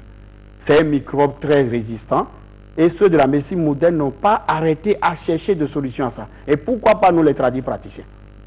Nous aussi, nous allons constituer un réseau et chercher alors de bonnes recettes à ça. Mais je sais qu'au niveau de la négro-clinique-pharmacie, nous continuons toujours de chercher à neutraliser définitivement ce cas. Mais aujourd'hui, quelqu'un qui souffre de ça, on fait le traitement, après il refait pour voir ce que ça va donner. C'est pour cela que les tests sont indispensables chez nous. Nécessairement, on va te donner les bons d'analyse. D'ailleurs, même la consultation médicale à la négro-clinique-pharmacie, c'est gratuite. Les prises de tension, poids et autres, les bons d'examen, on te donne gratuitement. C'est l'ONG qui a subventionné tout cela. Dans tous les autres pays, ce n'est pas seulement au Brazzaville seul. Voyez-vous? Donc, nous avons toutes ces recettes-là qu'il faut pour guérir les gens facilement sans faire recours à un autre continent. D'accord. L'Afrique est immensément riche. On ne peut jamais boycotter l'ophtalmologie. La vision, ce n'est pas quelque chose à s'amuser avec. Tu vois, tu sais que les problèmes des yeux, c'est dû aussi à l'hypertension des yeux. L'œil aussi a la tension. Des gens qui ont la vision floue, comment on appelle-t-on, les catalates et autres là, qui continuent à fumer la cigarette, qui continuent à fumer alors la pipe, qui continuent à prendre le tabac. Il faut voir, c'est des gens qui font souffrir les ophtalmologues de notre pays. Ophtalmologie aussi en fait beaucoup de choses. Par exemple, au niveau de la négro, si tu as la vision un peu floue, on peut intervenir. Mais si tu as les histoires de cataract et autres, nous nous référons rapidement ce cas chez un ophtalmologue digne du nom, pour pouvoir se faire consulter d'abord. Je vous ai dit au départ que la médecine moderne et la médecine traditionnelle sont les mots de la même famille. Voyez-vous, les mauvaises haleines telles que vous l'avez dit, il y a certains que c'est un germe qui les détruit pendant des années, qui traîne par-ci, par-là. Venez sur place, ce que nous pouvons au niveau de la négropharmacie, les conseils pratiques sont là, qu'on va les aider aussi. Les infections dentaires, il faut chercher à neutraliser. Chaque fois, il ne faut pas nécessairement arracher les dents, parce que ça se suit. Si quelqu'un qui a les problèmes de dents, les caries dentaires, et ce n'est pas encore trouvé, venez sur place, on va vous donner notre dentisine facilement, ça va vous aider. Et vous allez avoir de meilleure santé. Hein? Nous avons beaucoup de troncs communs sur le plan sanitaire et beaucoup d'autres sur le plan spirituel. Je vous ai parlé des gens qui ont des diplômes qui sont pendant des années. Des gens qui font les commerces, ils ne savent jamais où l'argent se passe. Des gens qui font les prêts, aussitôt gaillés, aussitôt détruits. Les gens qui ont les problèmes d'insomnie chez eux. Le mot d'emploi, on va vous purifier, on va vous aider à avoir une chance. On va briller votre étoile. C'est des trucs terre à terre qu'on peut vous servir, même si je ne suis pas là. Mais si c'est rentré dans la phase chronique et que la main noire est rentrée dedans à un niveau très élevé, on va chercher. La tradition est là. Notre tradition est immensement riche. Après avoir eu les renseignements cliniques d'un mâle qui a fait plus de 4 ans, 5 ans, mais il faut neutraliser en bonne et due forme. Nous ne faisons pas de la magie, hein? Pas du tout. Les guérisons spontanées, non. Il faut chercher à dessoucher la racine principale de ce mal avant de dire ce qu'il faut. Et l'autre aspect, les organismes ne sont pas les mêmes. Ce que Jean a utilisé, ça a marché comme bonjour. Dominique peut utiliser, ça ne va pas marcher. C'est pourquoi à la négropharmacie, nous avons toute une série de traitements. Et ça se suit. Et les traitements qui sont renouvelés, je suppose, c'est pour pouvoir détruire le germe en bonne et due forme. Un mâle qui a fait 10 ans, 15 ans, tu lui donnes une portion de produit pour dire c'est fini définitivement. Et d'ailleurs, même à la négropharmacie, nous n'avons pas un produit qui guérit 20 problèmes, tels que les gens citaient souvent, j'entends là. Un médicament qui va guérir 10 à 20 maladies là. Non. Et nous n'avons pas les produits de litres chez nous. Parce que c'est des produits qui ont reçu alors les molécules actives qui sont conduites par les études de toxicité qui peuvent guérir facilement. Parce qu'aujourd'hui, pourquoi beaucoup de gens même fuient à la médecine traditionnelle? C'est à cause des problèmes rénaux. Les gens qui donnaient les 5 litres de produits, les quoi. Non, non, non, non. Nous ne sommes plus à l'étape là. Nous avons dépassé ça, ça fait très longtemps. Voyez-vous, on doit aider ceux de la médecine moderne aussi, pour ne pas encore les créer de problèmes. Mais eux aussi, ils ont l'intérêt à travailler avec nous, pour pouvoir nous aider à bien diagnostiquer les différents cas de maladies que nous recevons. Beaucoup de gens font recours aujourd'hui à la médecine traditionnelle. L'OMS m'avait dit à quelle année au Bénin qu'il y a 80% de la population qui fait recours à la médecine traditionnelle. Pourquoi? Parce qu'il y a les cas sous-naturels qu'on essaie de gérer au niveau de la médecine moderne, ça ne marche pas. Les cas naturels aussi, que ça ne marche pas. On fait les scanners, on fait tout, on ne voit rien. Ça, c'est les histoires des mauvais sorts, de la sorcellerie et autres. Le médecin ne peut rien, il va faire son traitement et ça s'arrête là. Mais un voyant, un pasteur, quoi, qui a alors la force pour pouvoir délivrer la personne, est là maintenant à rentrer dans l'autre domaine, accompagné du traitement, facilement ça passe. Voyez-vous? La médecine tradie moderne, moi je suis un généraliste, je suis de tous les deux côtés. Tradie moderne, c'est déjà des produits qui sont améliorés. Voyez-vous, faites un saut, d'ailleurs tu connaissais bien l'ONG Negro Initiative au niveau de Brazzaville ici. Vous allez constater que c'est un peu moderne, c'est pas comme le vieux temps, hein? C'est un peu ça. Mais la tradition, ça c'est mon héritage. La spiritualité, à l'ONG Negro Initiative, tout est traditionnel. Nous n'avons même pas les moyens pour mettre les trucs chimiques dedans. Pas du tout. Seulement on a étudié ces recettes pendant des années, on connaît leurs efficacités, on sait de quoi ils sont capables. Ce n'est pas 1 litre d'un produit qui traite, hein. C'est quelques molécules actives des différentes plantes sélectionnées qui peuvent guérir.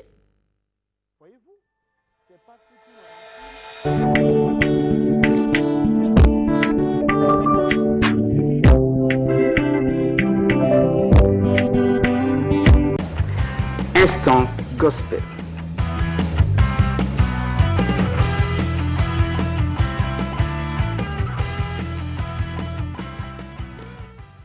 Voilà, bonjour et bienvenue à vous qui nous rejoignez dans Instant Gospel. Mais avant de débuter avec notre rubrique, nous avons le plaisir de vous informer que nous avons eu l'honneur ce matin de recevoir le président du fan club Wisso, M. Derel Kekolo. Bonjour. Bonjour. Vous êtes parmi nous ce matin et quelles sont vos impressions? Je suis très content, très heureux d'être ici parmi vous. Je suis Derel Kekolo, comme vous avez dit. Je suis le président du fan club, je suis heureux d'être ici. Est-ce que vous avez un ajout? Oh non, ça va. Quelqu'un depuis Wisso? Ouais, je pense à mon frère que j'ai lycée là-bas à Wisso, Ombenga Bouba, et je lui salue. D'accord, merci. Merci beaucoup. Voilà, elle totalise 50 ans d'existence. Elle n'est autre que la chorale Elimo Santou. Pour parler des activités liées à ce cinquantenaire, nous recevons sur ce plateau M. Ndunda Sébastien, directeur technique de la chorale Elimo Santou, et M.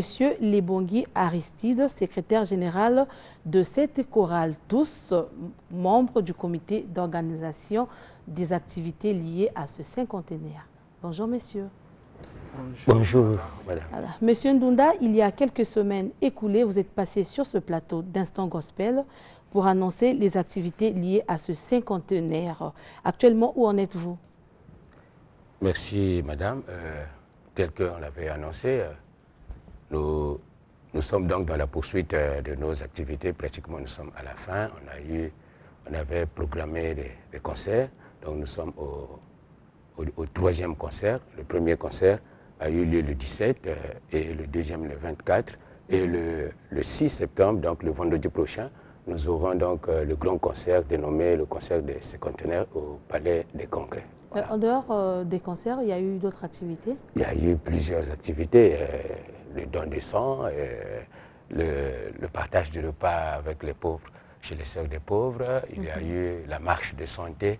Eh bien, je crois que j'ai quelques activités que j'ai oubliées. Le secrétaire général tu peux donc rallonger la liste.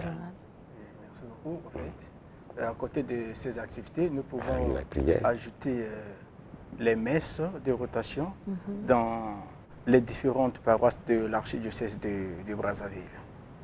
D'accord. Voilà. Mais vous avez parlé des concerts. Nous demandons à Germain Onze de nous faire revivre ces moments.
Voilà, un petit commentaire sur ce que nous venons de vivre. Bon, mais qu'est-ce qu'on peut dire? Bon, le concert s'est déroulé, mais il y avait vraiment de l'ambiance, de l'engouement. C'était vraiment la joie Ça a été totale. une réussite. Vraiment, ça a été une réussite.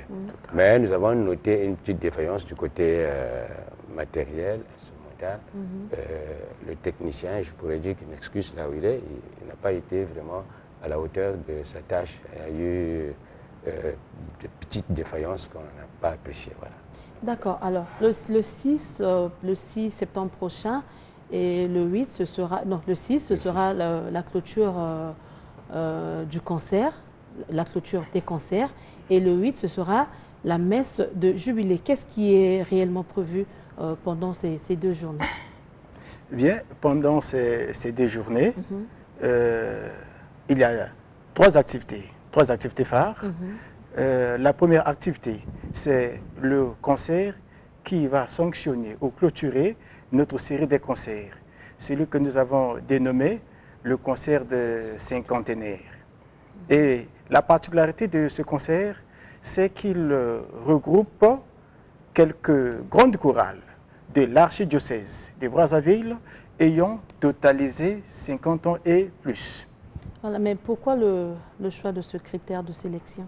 Bon, ben, je dirais que le critère de sélection, vous savez que 50 ans, c'est l'âge quand même de la maturité. Et, un demi-siècle. Oh, un demi-siècle.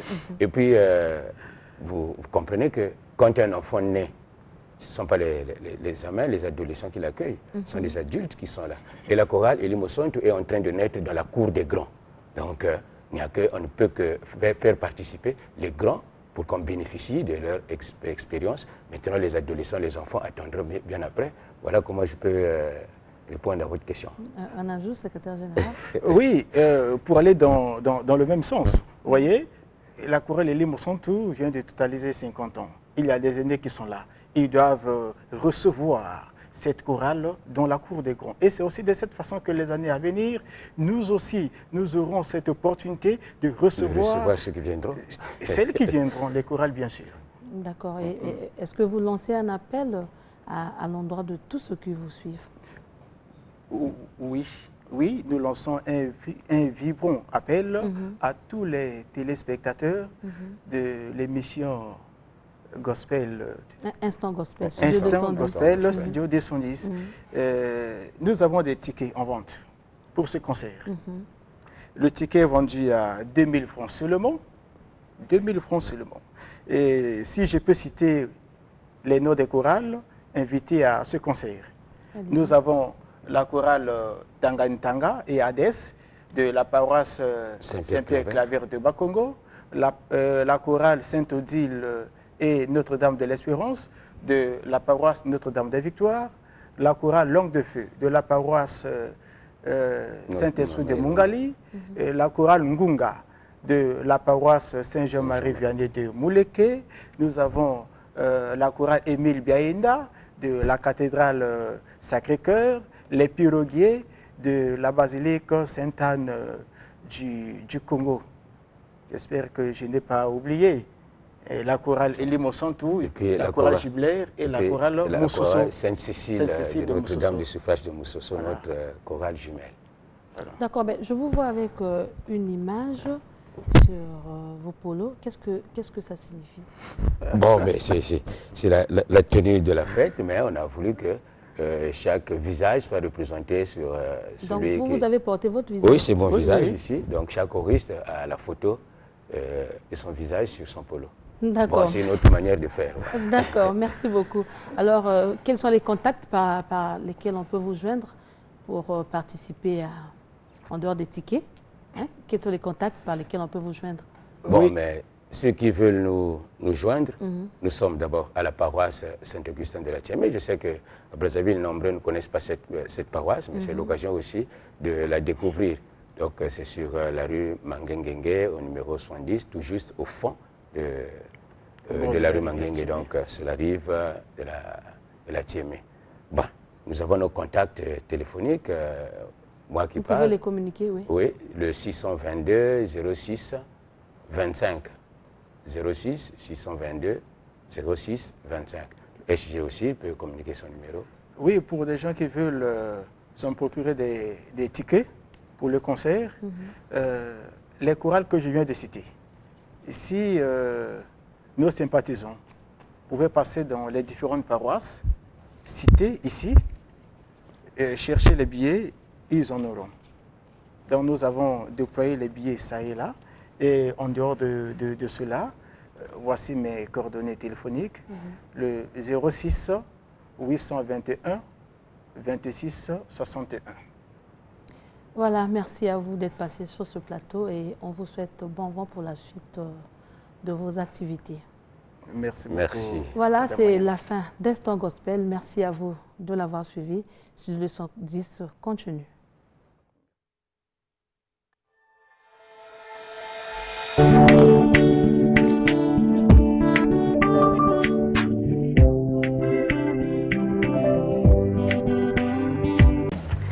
Instant Gospel.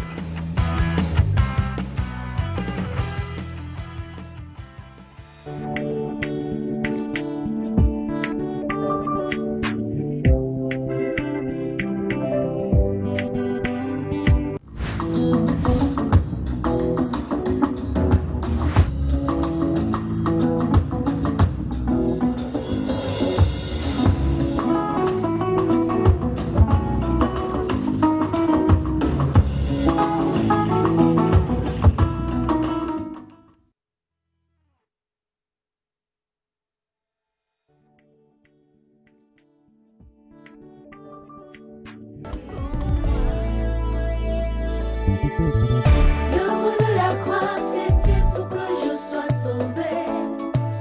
L'œuvre de la croix m'a racheté. L'œuvre de la croix, c'était pour que je sois affranchi. L'œuvre de la croix m'a libéré. L'œuvre de la croix m'a justifié. À la croix de Golgotha, Jésus m'a sauvé. Oh, tout son amour, je suis plus que vainqueur.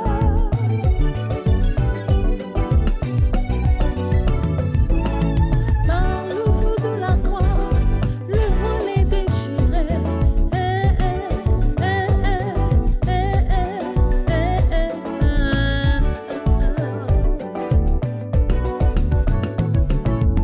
Grâce à Jésus, mes condamnations sont bannies.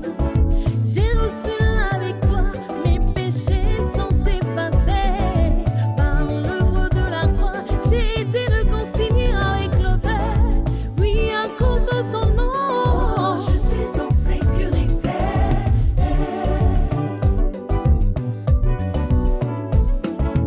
Oh, mon Jésus, quand le diable l'a vu à la croix.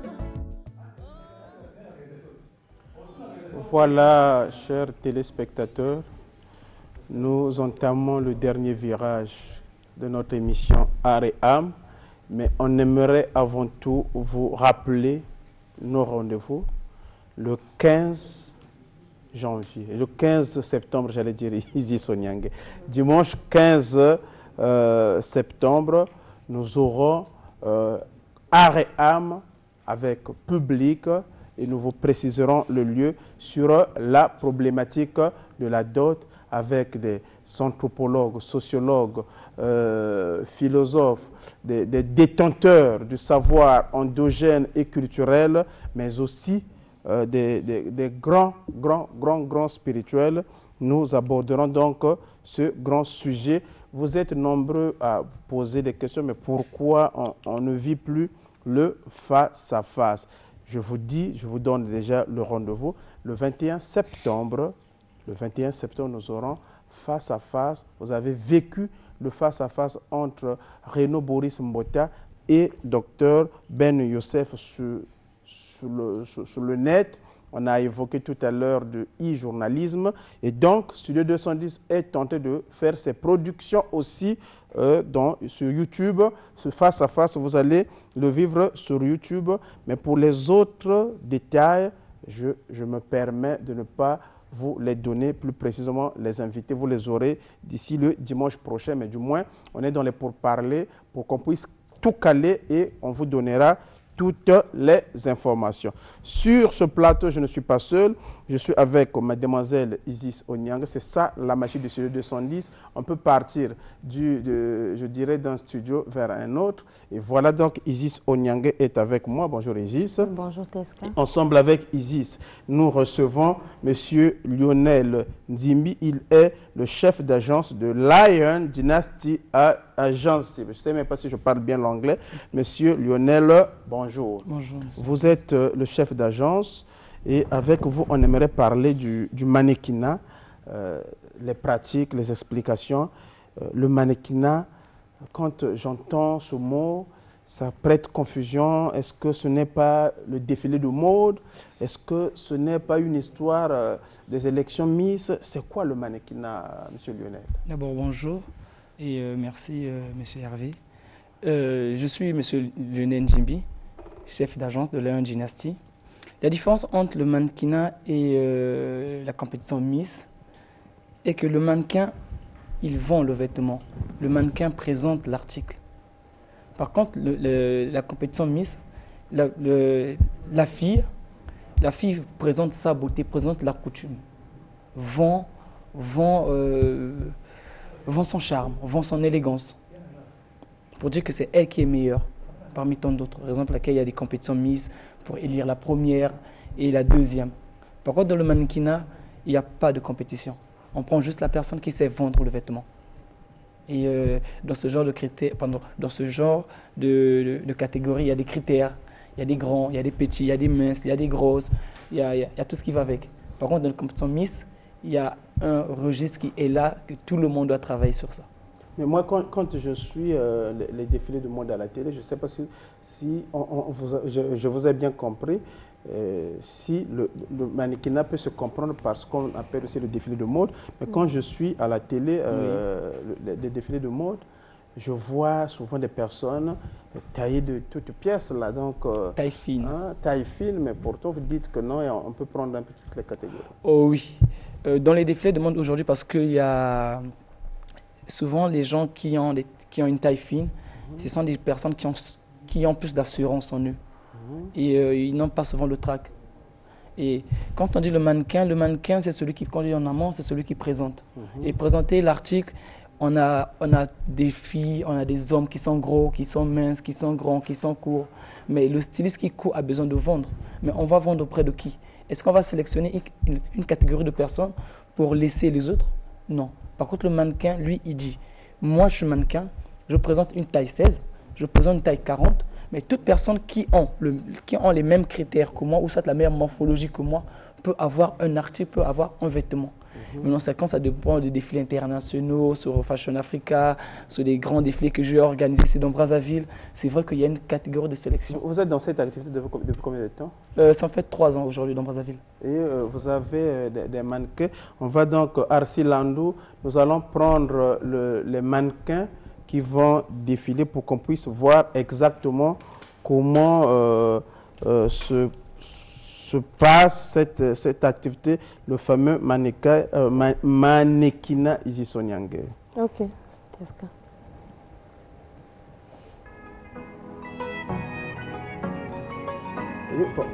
Pendant qu'on est tenté de suivre ce défilé,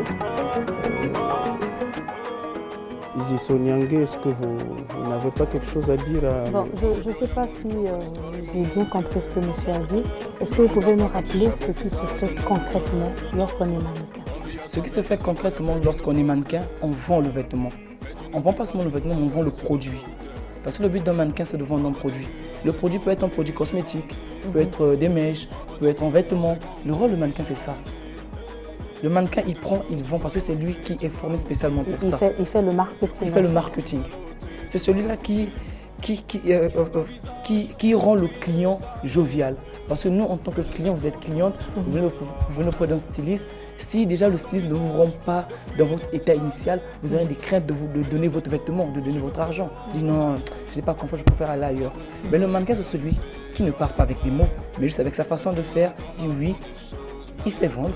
je veux bien venir chez lui. Le mannequin, c'est celui qui ne parle pas avec ses mots. J'avais une question à poser certainement au mannequin, donc je vous la pose parce que vous avez déjà dit que le mannequin ne parle pas avec ses mots.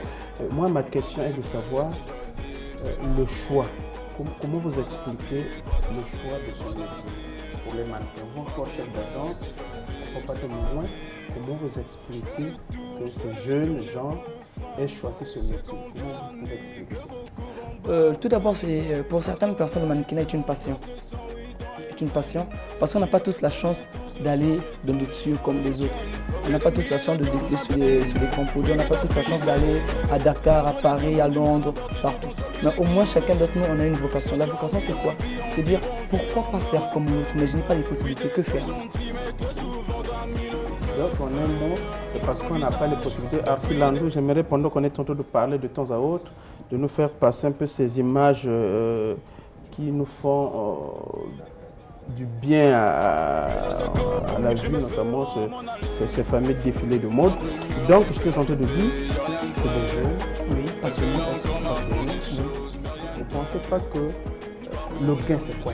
Le gain, c'est quoi? Le gain, le mannequin gagne financièrement parce qu'après, c'est un événement, c'est un spectacle, c'est un métier. C'est un métier. Et toutefois que le mannequin est sur scène, toutefois que le mannequin présente un article, automatiquement il est rémunéré. Rémunéré, c'est comme les Naomi Campbell, les Angelina Jolie, c'est vrai qu'elle fait plus dans le cinéma, mais elle est dans le mannequinat, comme les Kendall, Kyle, tout ce monde, excusez-moi de citer ces grands noms, comme je ne veux pas aller loin, Teresa Brahms, qui est mannequin ici à Brazzaville, qui fait des allers-retours, comme Solia, elle est mannequin ici à Brazzaville. Aujourd'hui, elle représente le Congo au Cameroun. À peine hier, elle a fini sa compétition. On a plusieurs types de mannequins de ce genre. Mais quand on est dans cet élément, on est obligatoirement rémunéré. D'accord. En 3 ans, on aimerait savoir combien de mannequins avez-vous déjà reçus dans votre... En 3 ans, aujourd'hui, Lion Dynasty regroupe 42 mannequins. 42 mannequins dont les critères varient entre 1m75 et 1m98. Les niveaux scolaires varient entre la terminale et deuxième année d'université, pardon, Master 2. Est-ce qu'il y a des mannequins adolescents? Bien sûr, oui. On a des mannequins, on a des petites filles de 7 ans, entre 7 et 8 ans. J'en ai pratiquement 3 ou 4 qui sont dans cette chaleur parce qu'aujourd'hui, les petites filles, je ne sais pas si c'est la télé qui fait ça, mais elles veulent se sentir dans la mode, dans le punch, elles veulent. Et on se dit que c'est le début de quelque chose. Est-ce que si on arrive à cerner ça, pour ne pas la perturber, mais au moins elles se sentent à l'aise dans son élément. Et se sentant à l'aise dans son élément, est-ce que vous ne pourrez pas, le risque que ces filles, par exemple, se sentent détournées, par exemple, d'autres choses, ou le risque de pouvoir, en quelque sorte, comme être utilisé professionnellement les gens qui n'ont pas l'âge de travail? Là, il y a, comme j'ai dit, c'est par critère. C'est par rapport au poids des activités qu'on sait qui on doit mettre, qui on ne doit pas mettre. C'est vrai que le mannequinat, c'est le métier du beau. Tout ce qui est beau attire. Tout ce qui est propre attire. Et le mannequin est spécialement formé pour vendre. C'est vrai qu'il y a des attirances par plusieurs personnes. Moi, je me dis que c'est tout à fait normal que le mannequin puisse attirer. Quand le mannequin attire, c'est comme on peut attirer des fans. Et si le mannequin n'arrive pas à gérer les fans, ça devient bizarre. C'est comme on a tous des grands joueurs qui ont des millions de vues. Quand ils balancent une image, un statut, un truc de ce genre, comme d'autres grands qui viennent de mourir, Arafat, est-ce qu'on peut imaginer combien de personnes qui l'écrivent, combien de personnes qui le suivent? Et on appelle des fans. C'est vrai que derrière, il peut y avoir des gens qui ont des idées tordues. Mais si tu as des idées bien assises, ce n'est pas parce qu'on t'a fait 1, 2, 3 propositions que tu vas te lancer dans ça. Non. Le choix d'abord est individuel, mais pour le respect et l'éthique de ce qu'on fait, on interdit certaines choses. On interdit certaines choses pour le respect et l'éthique de ce que l'on fait. Vous avez dit qu'en 3 ans, vous avez formé 32, 42 J'ai 42 et j'ai organisé plusieurs événements. Vous avez organisé plusieurs événements. Est-ce que vous avez un événement en vue? Oui, on a pas seulement un, on a plusieurs événements en vue. Déjà ce 3 septembre, on organise la nuit du mannequin, le 3 septembre. Et le 7 septembre, on a un très très grand défilé. On a une styliste qui revient tout droit du Cameroun. Elle a ramené 240 collections parce qu'elle a besoin de 40 mannequins, 20 filles, 20 garçons qui commencent déjà les répétitions. Ça fait déjà une semaine. Et on a le 14 septembre, on a le 21 septembre, on a le 29 septembre avec l'ambassade du Venezuela. Ils vont fêter leur fête d'indépendance, si je ne me trompe pas. Leur fête d'indépendance le 29 septembre. Donc on est un peu... Donc le 29 septembre, l'ambassade du Venezuela va fêter son indépendance. Effectivement, à la Corniche, je pense. Ça se passe à la Corniche. Et vos mannequins sont Oui, sont conviés, effectivement. Oh. Mannequins. Est-ce que c'est tous les mannequins qui sont conviés à cette activité? Bon, on ne peut pas prendre tout. On peut prendre que les meilleurs. Je pense qu'on va prendre 40. On prend les meilleurs 40. Arsil Lando, une fois de plus, on aimerait encore voir en live ce défilé des mannequins pendant que nous continuons dans notre entretien et nous voulons saluer la présence de Ed Chevry-Diaz, le grand polémiste. Vous êtes trop nombreux à me poser les questions. Est-ce qu'il a voyagé? Est-ce qu'il est là? Il est présent. Il est en train de nous coacher.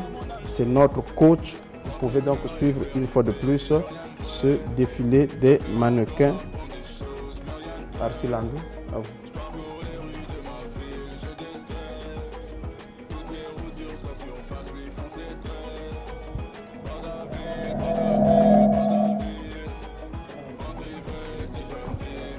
Oh, ok, on a certainement un petit souci.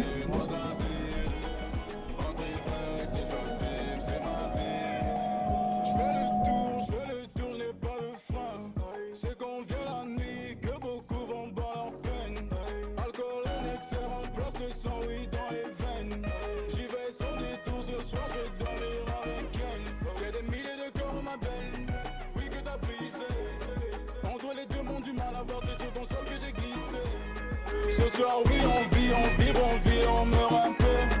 Oui t'es très gentil mais très souvent t'as mis le feu. Je vois ton visage depuis des années, mais je sais qu'au bout tu me verras m'en aller. Je vois ton visage depuis des années, mais je sais qu'au bout tu me verras m'en aller. Entre humeur et vérité, y'a rien de vrai. Elle veut encore m'apprendre des choses, mais rien de vrai.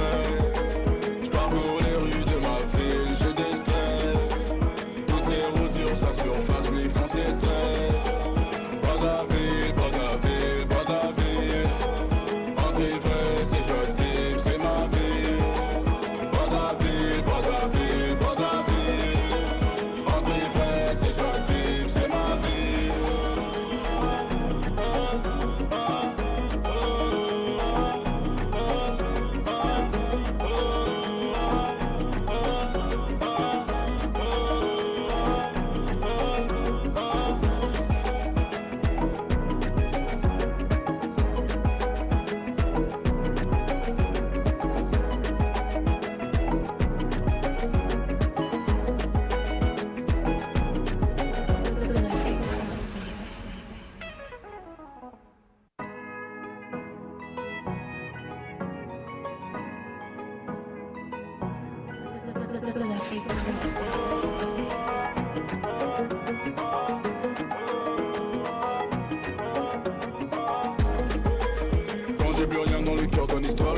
Voilà, là de suivre les pas des mannequins.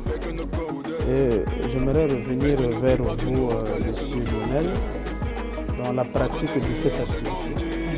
Et en créant votre agence, vous avez connu quelle difficulté? La première difficulté était d'avoir la notoriété et de s'accepter d'abord, chose pas facile. Déjà au Congo, on a fait qu'on a peur du changement. On a tous peur du changement. Et accepter, ou bien laisser les autres vous accepter, c'était pas facile. Et il faut toujours. La deuxième grande difficulté, c'est avoir des gens qui pourront croire en vous. vous avez plus de 40 mannequins. Effectivement. Effectivement. Vous avez fait comment pour D'abord, c'est la vérité. Hein. La vérité, quand on est véridique d'abord avec soi, il ne voit pas pourquoi celui qui va vous recevoir va se sentir lésé. Je suis honnête, je suis clair, je suis direct. C'est vrai qu'il peut arriver des moments où je pense faire quelque chose, mais après ça sonne mal aux yeux des autres. Mais dans la réalité est que quoi, je suis clair à des mannequins. Et aujourd'hui, ça m'a permis d'avoir pas seulement des mannequins, mais avoir des partenaires, avoir des gens, avoir des messieurs, si je peux citer, qui aujourd'hui accompagnent, qui aujourd'hui soutiennent cette activité, qui aujourd'hui soutiennent cette agence, comme M. Edmond, M. Bruno, tout ce monde. Oui, vous pouvez garder ces noms-là, on n'en a pas besoin, ça c'est votre côté caché. Isis Onyangue, on va aussi respirer parce que les téléspectateurs ne cessent de nous dire le face-à-face de Pointe-Noire.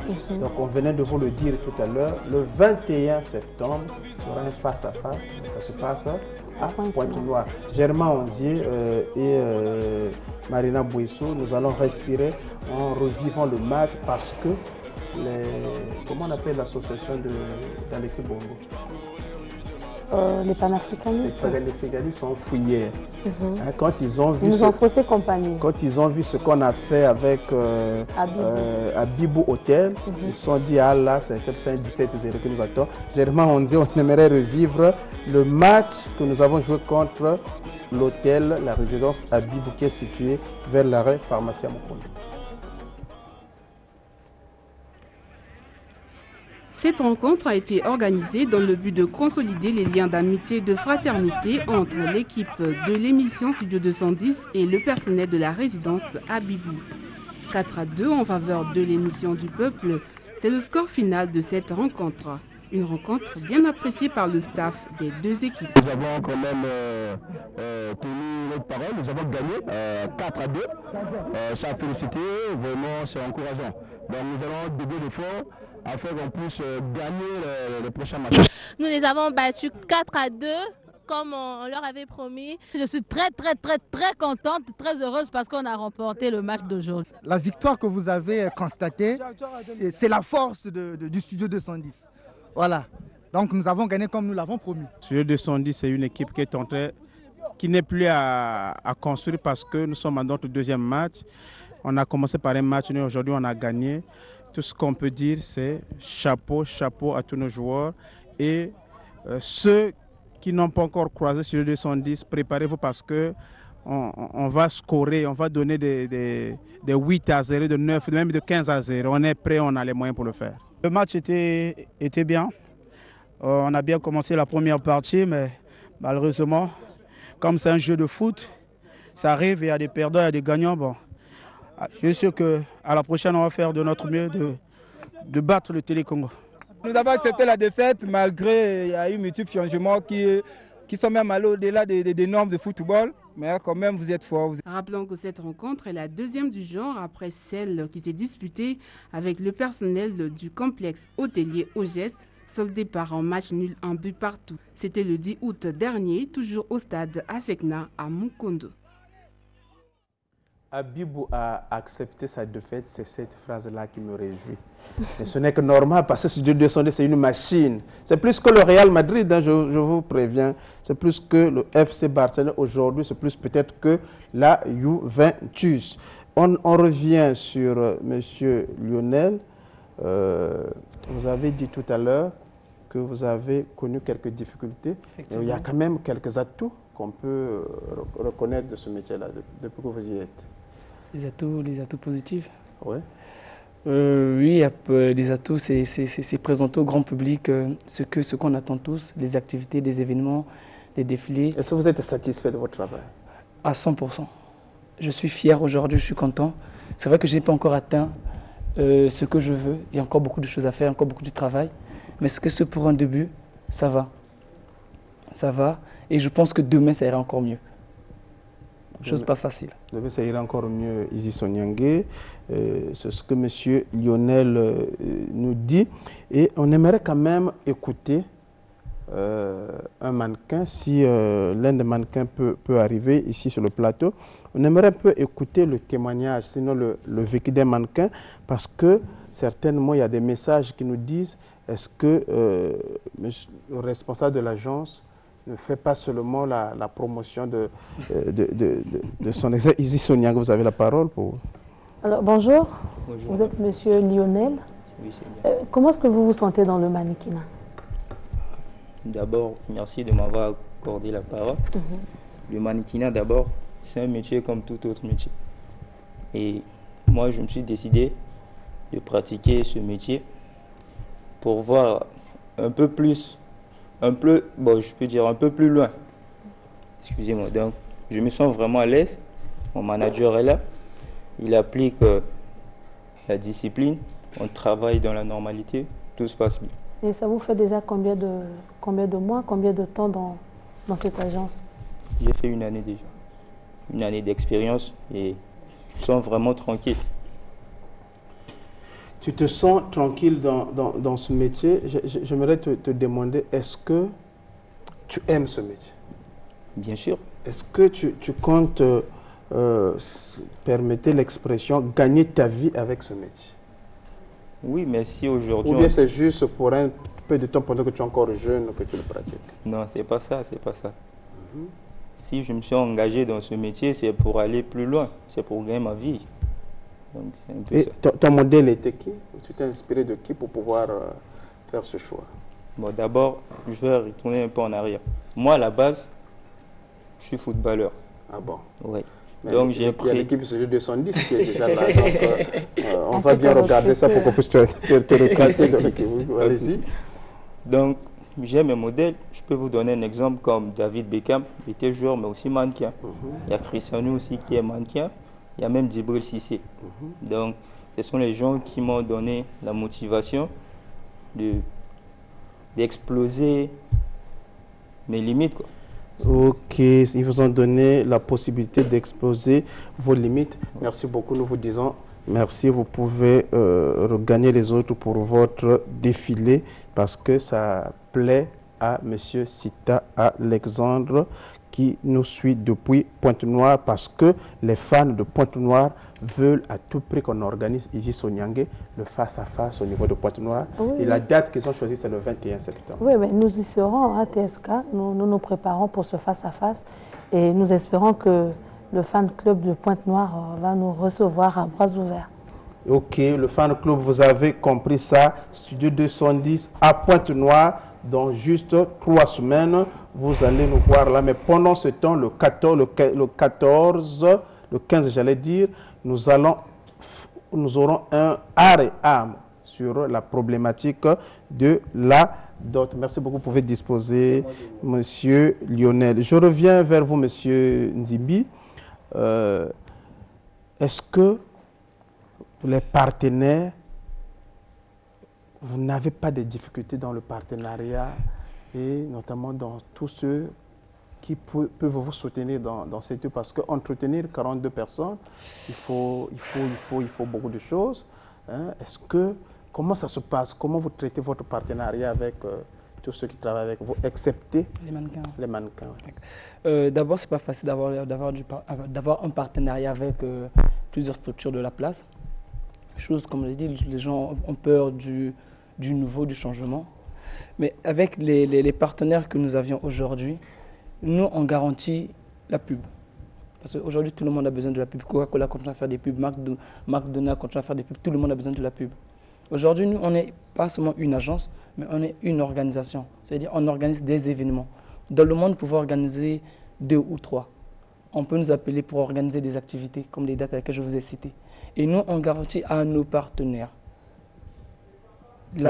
la publicité. On travaille avec la Dynastie, on est avec la Dynastie. Au moins, leurs clients ne se sentent pas utilisés. Non, parce que c'est du win-win. On donne, on reçoit, tu donnes, je reçois, ainsi de suite. Et on travaille comme ça. Et ça me permet moi, d'entretenir mon agence, le nom de la Dynastie, d'entretenir et pourquoi pas d'encourager tous ces mannequins qui sont là, parce qu'après, ils sont là, comme a dit l'autre, ça fait 1 an.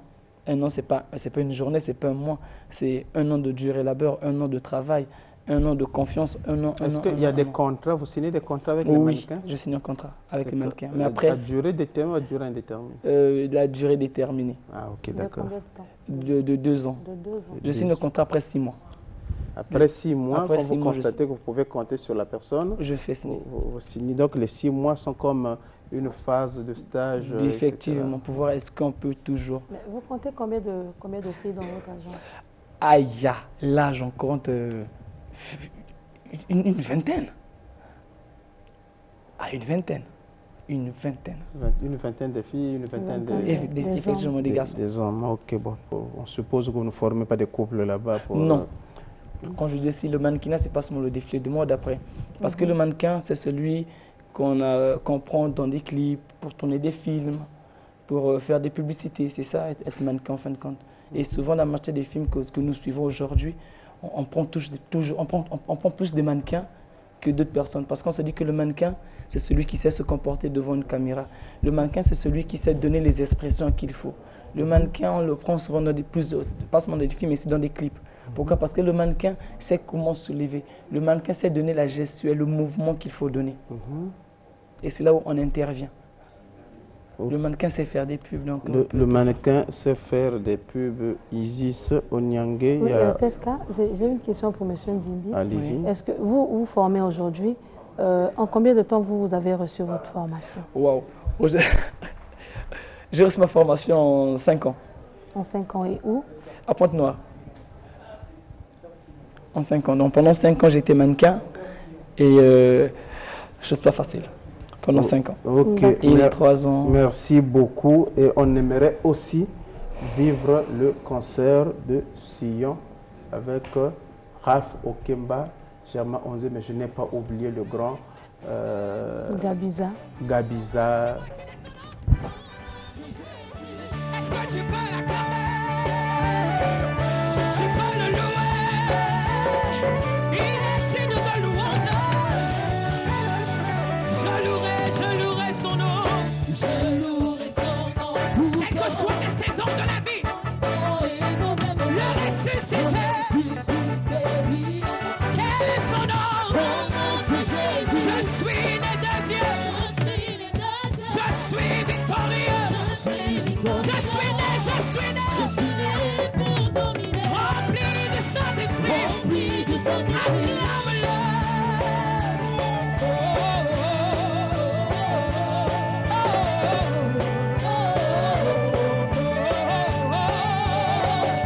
On y va. Je suis victorieux. Tu es victorieux. Je suis victorieux. Si tu es victorieux, pousse encore. Je suis victorieux. Je suis victorieux. Oui, je suis victorieux. Je suis victorieux. Est-ce que tu peux danser? Je louerai son nom. On y va, on y va, on y va, on y va, on y va, on y va. Est-ce que tu peux sauter ce soir?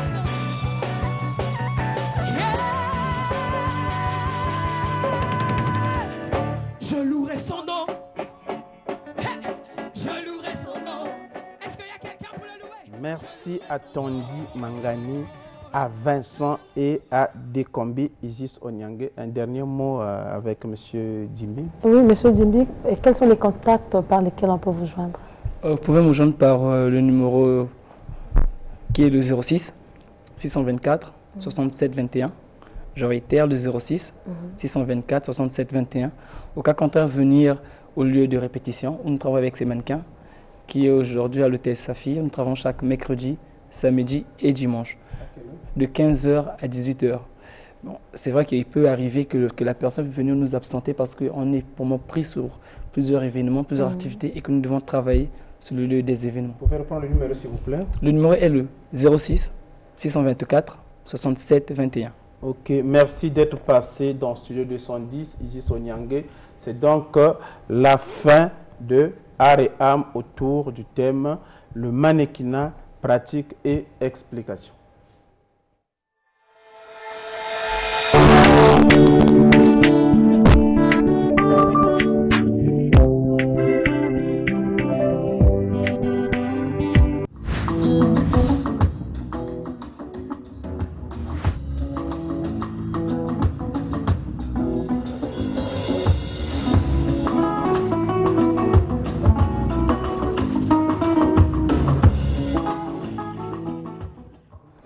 Voilà, c'est la fin de Studio 210. Merci à vous de nous avoir suivis et à nous revoir dimanche prochain avec le même plaisir. Au revoir. Au revoir.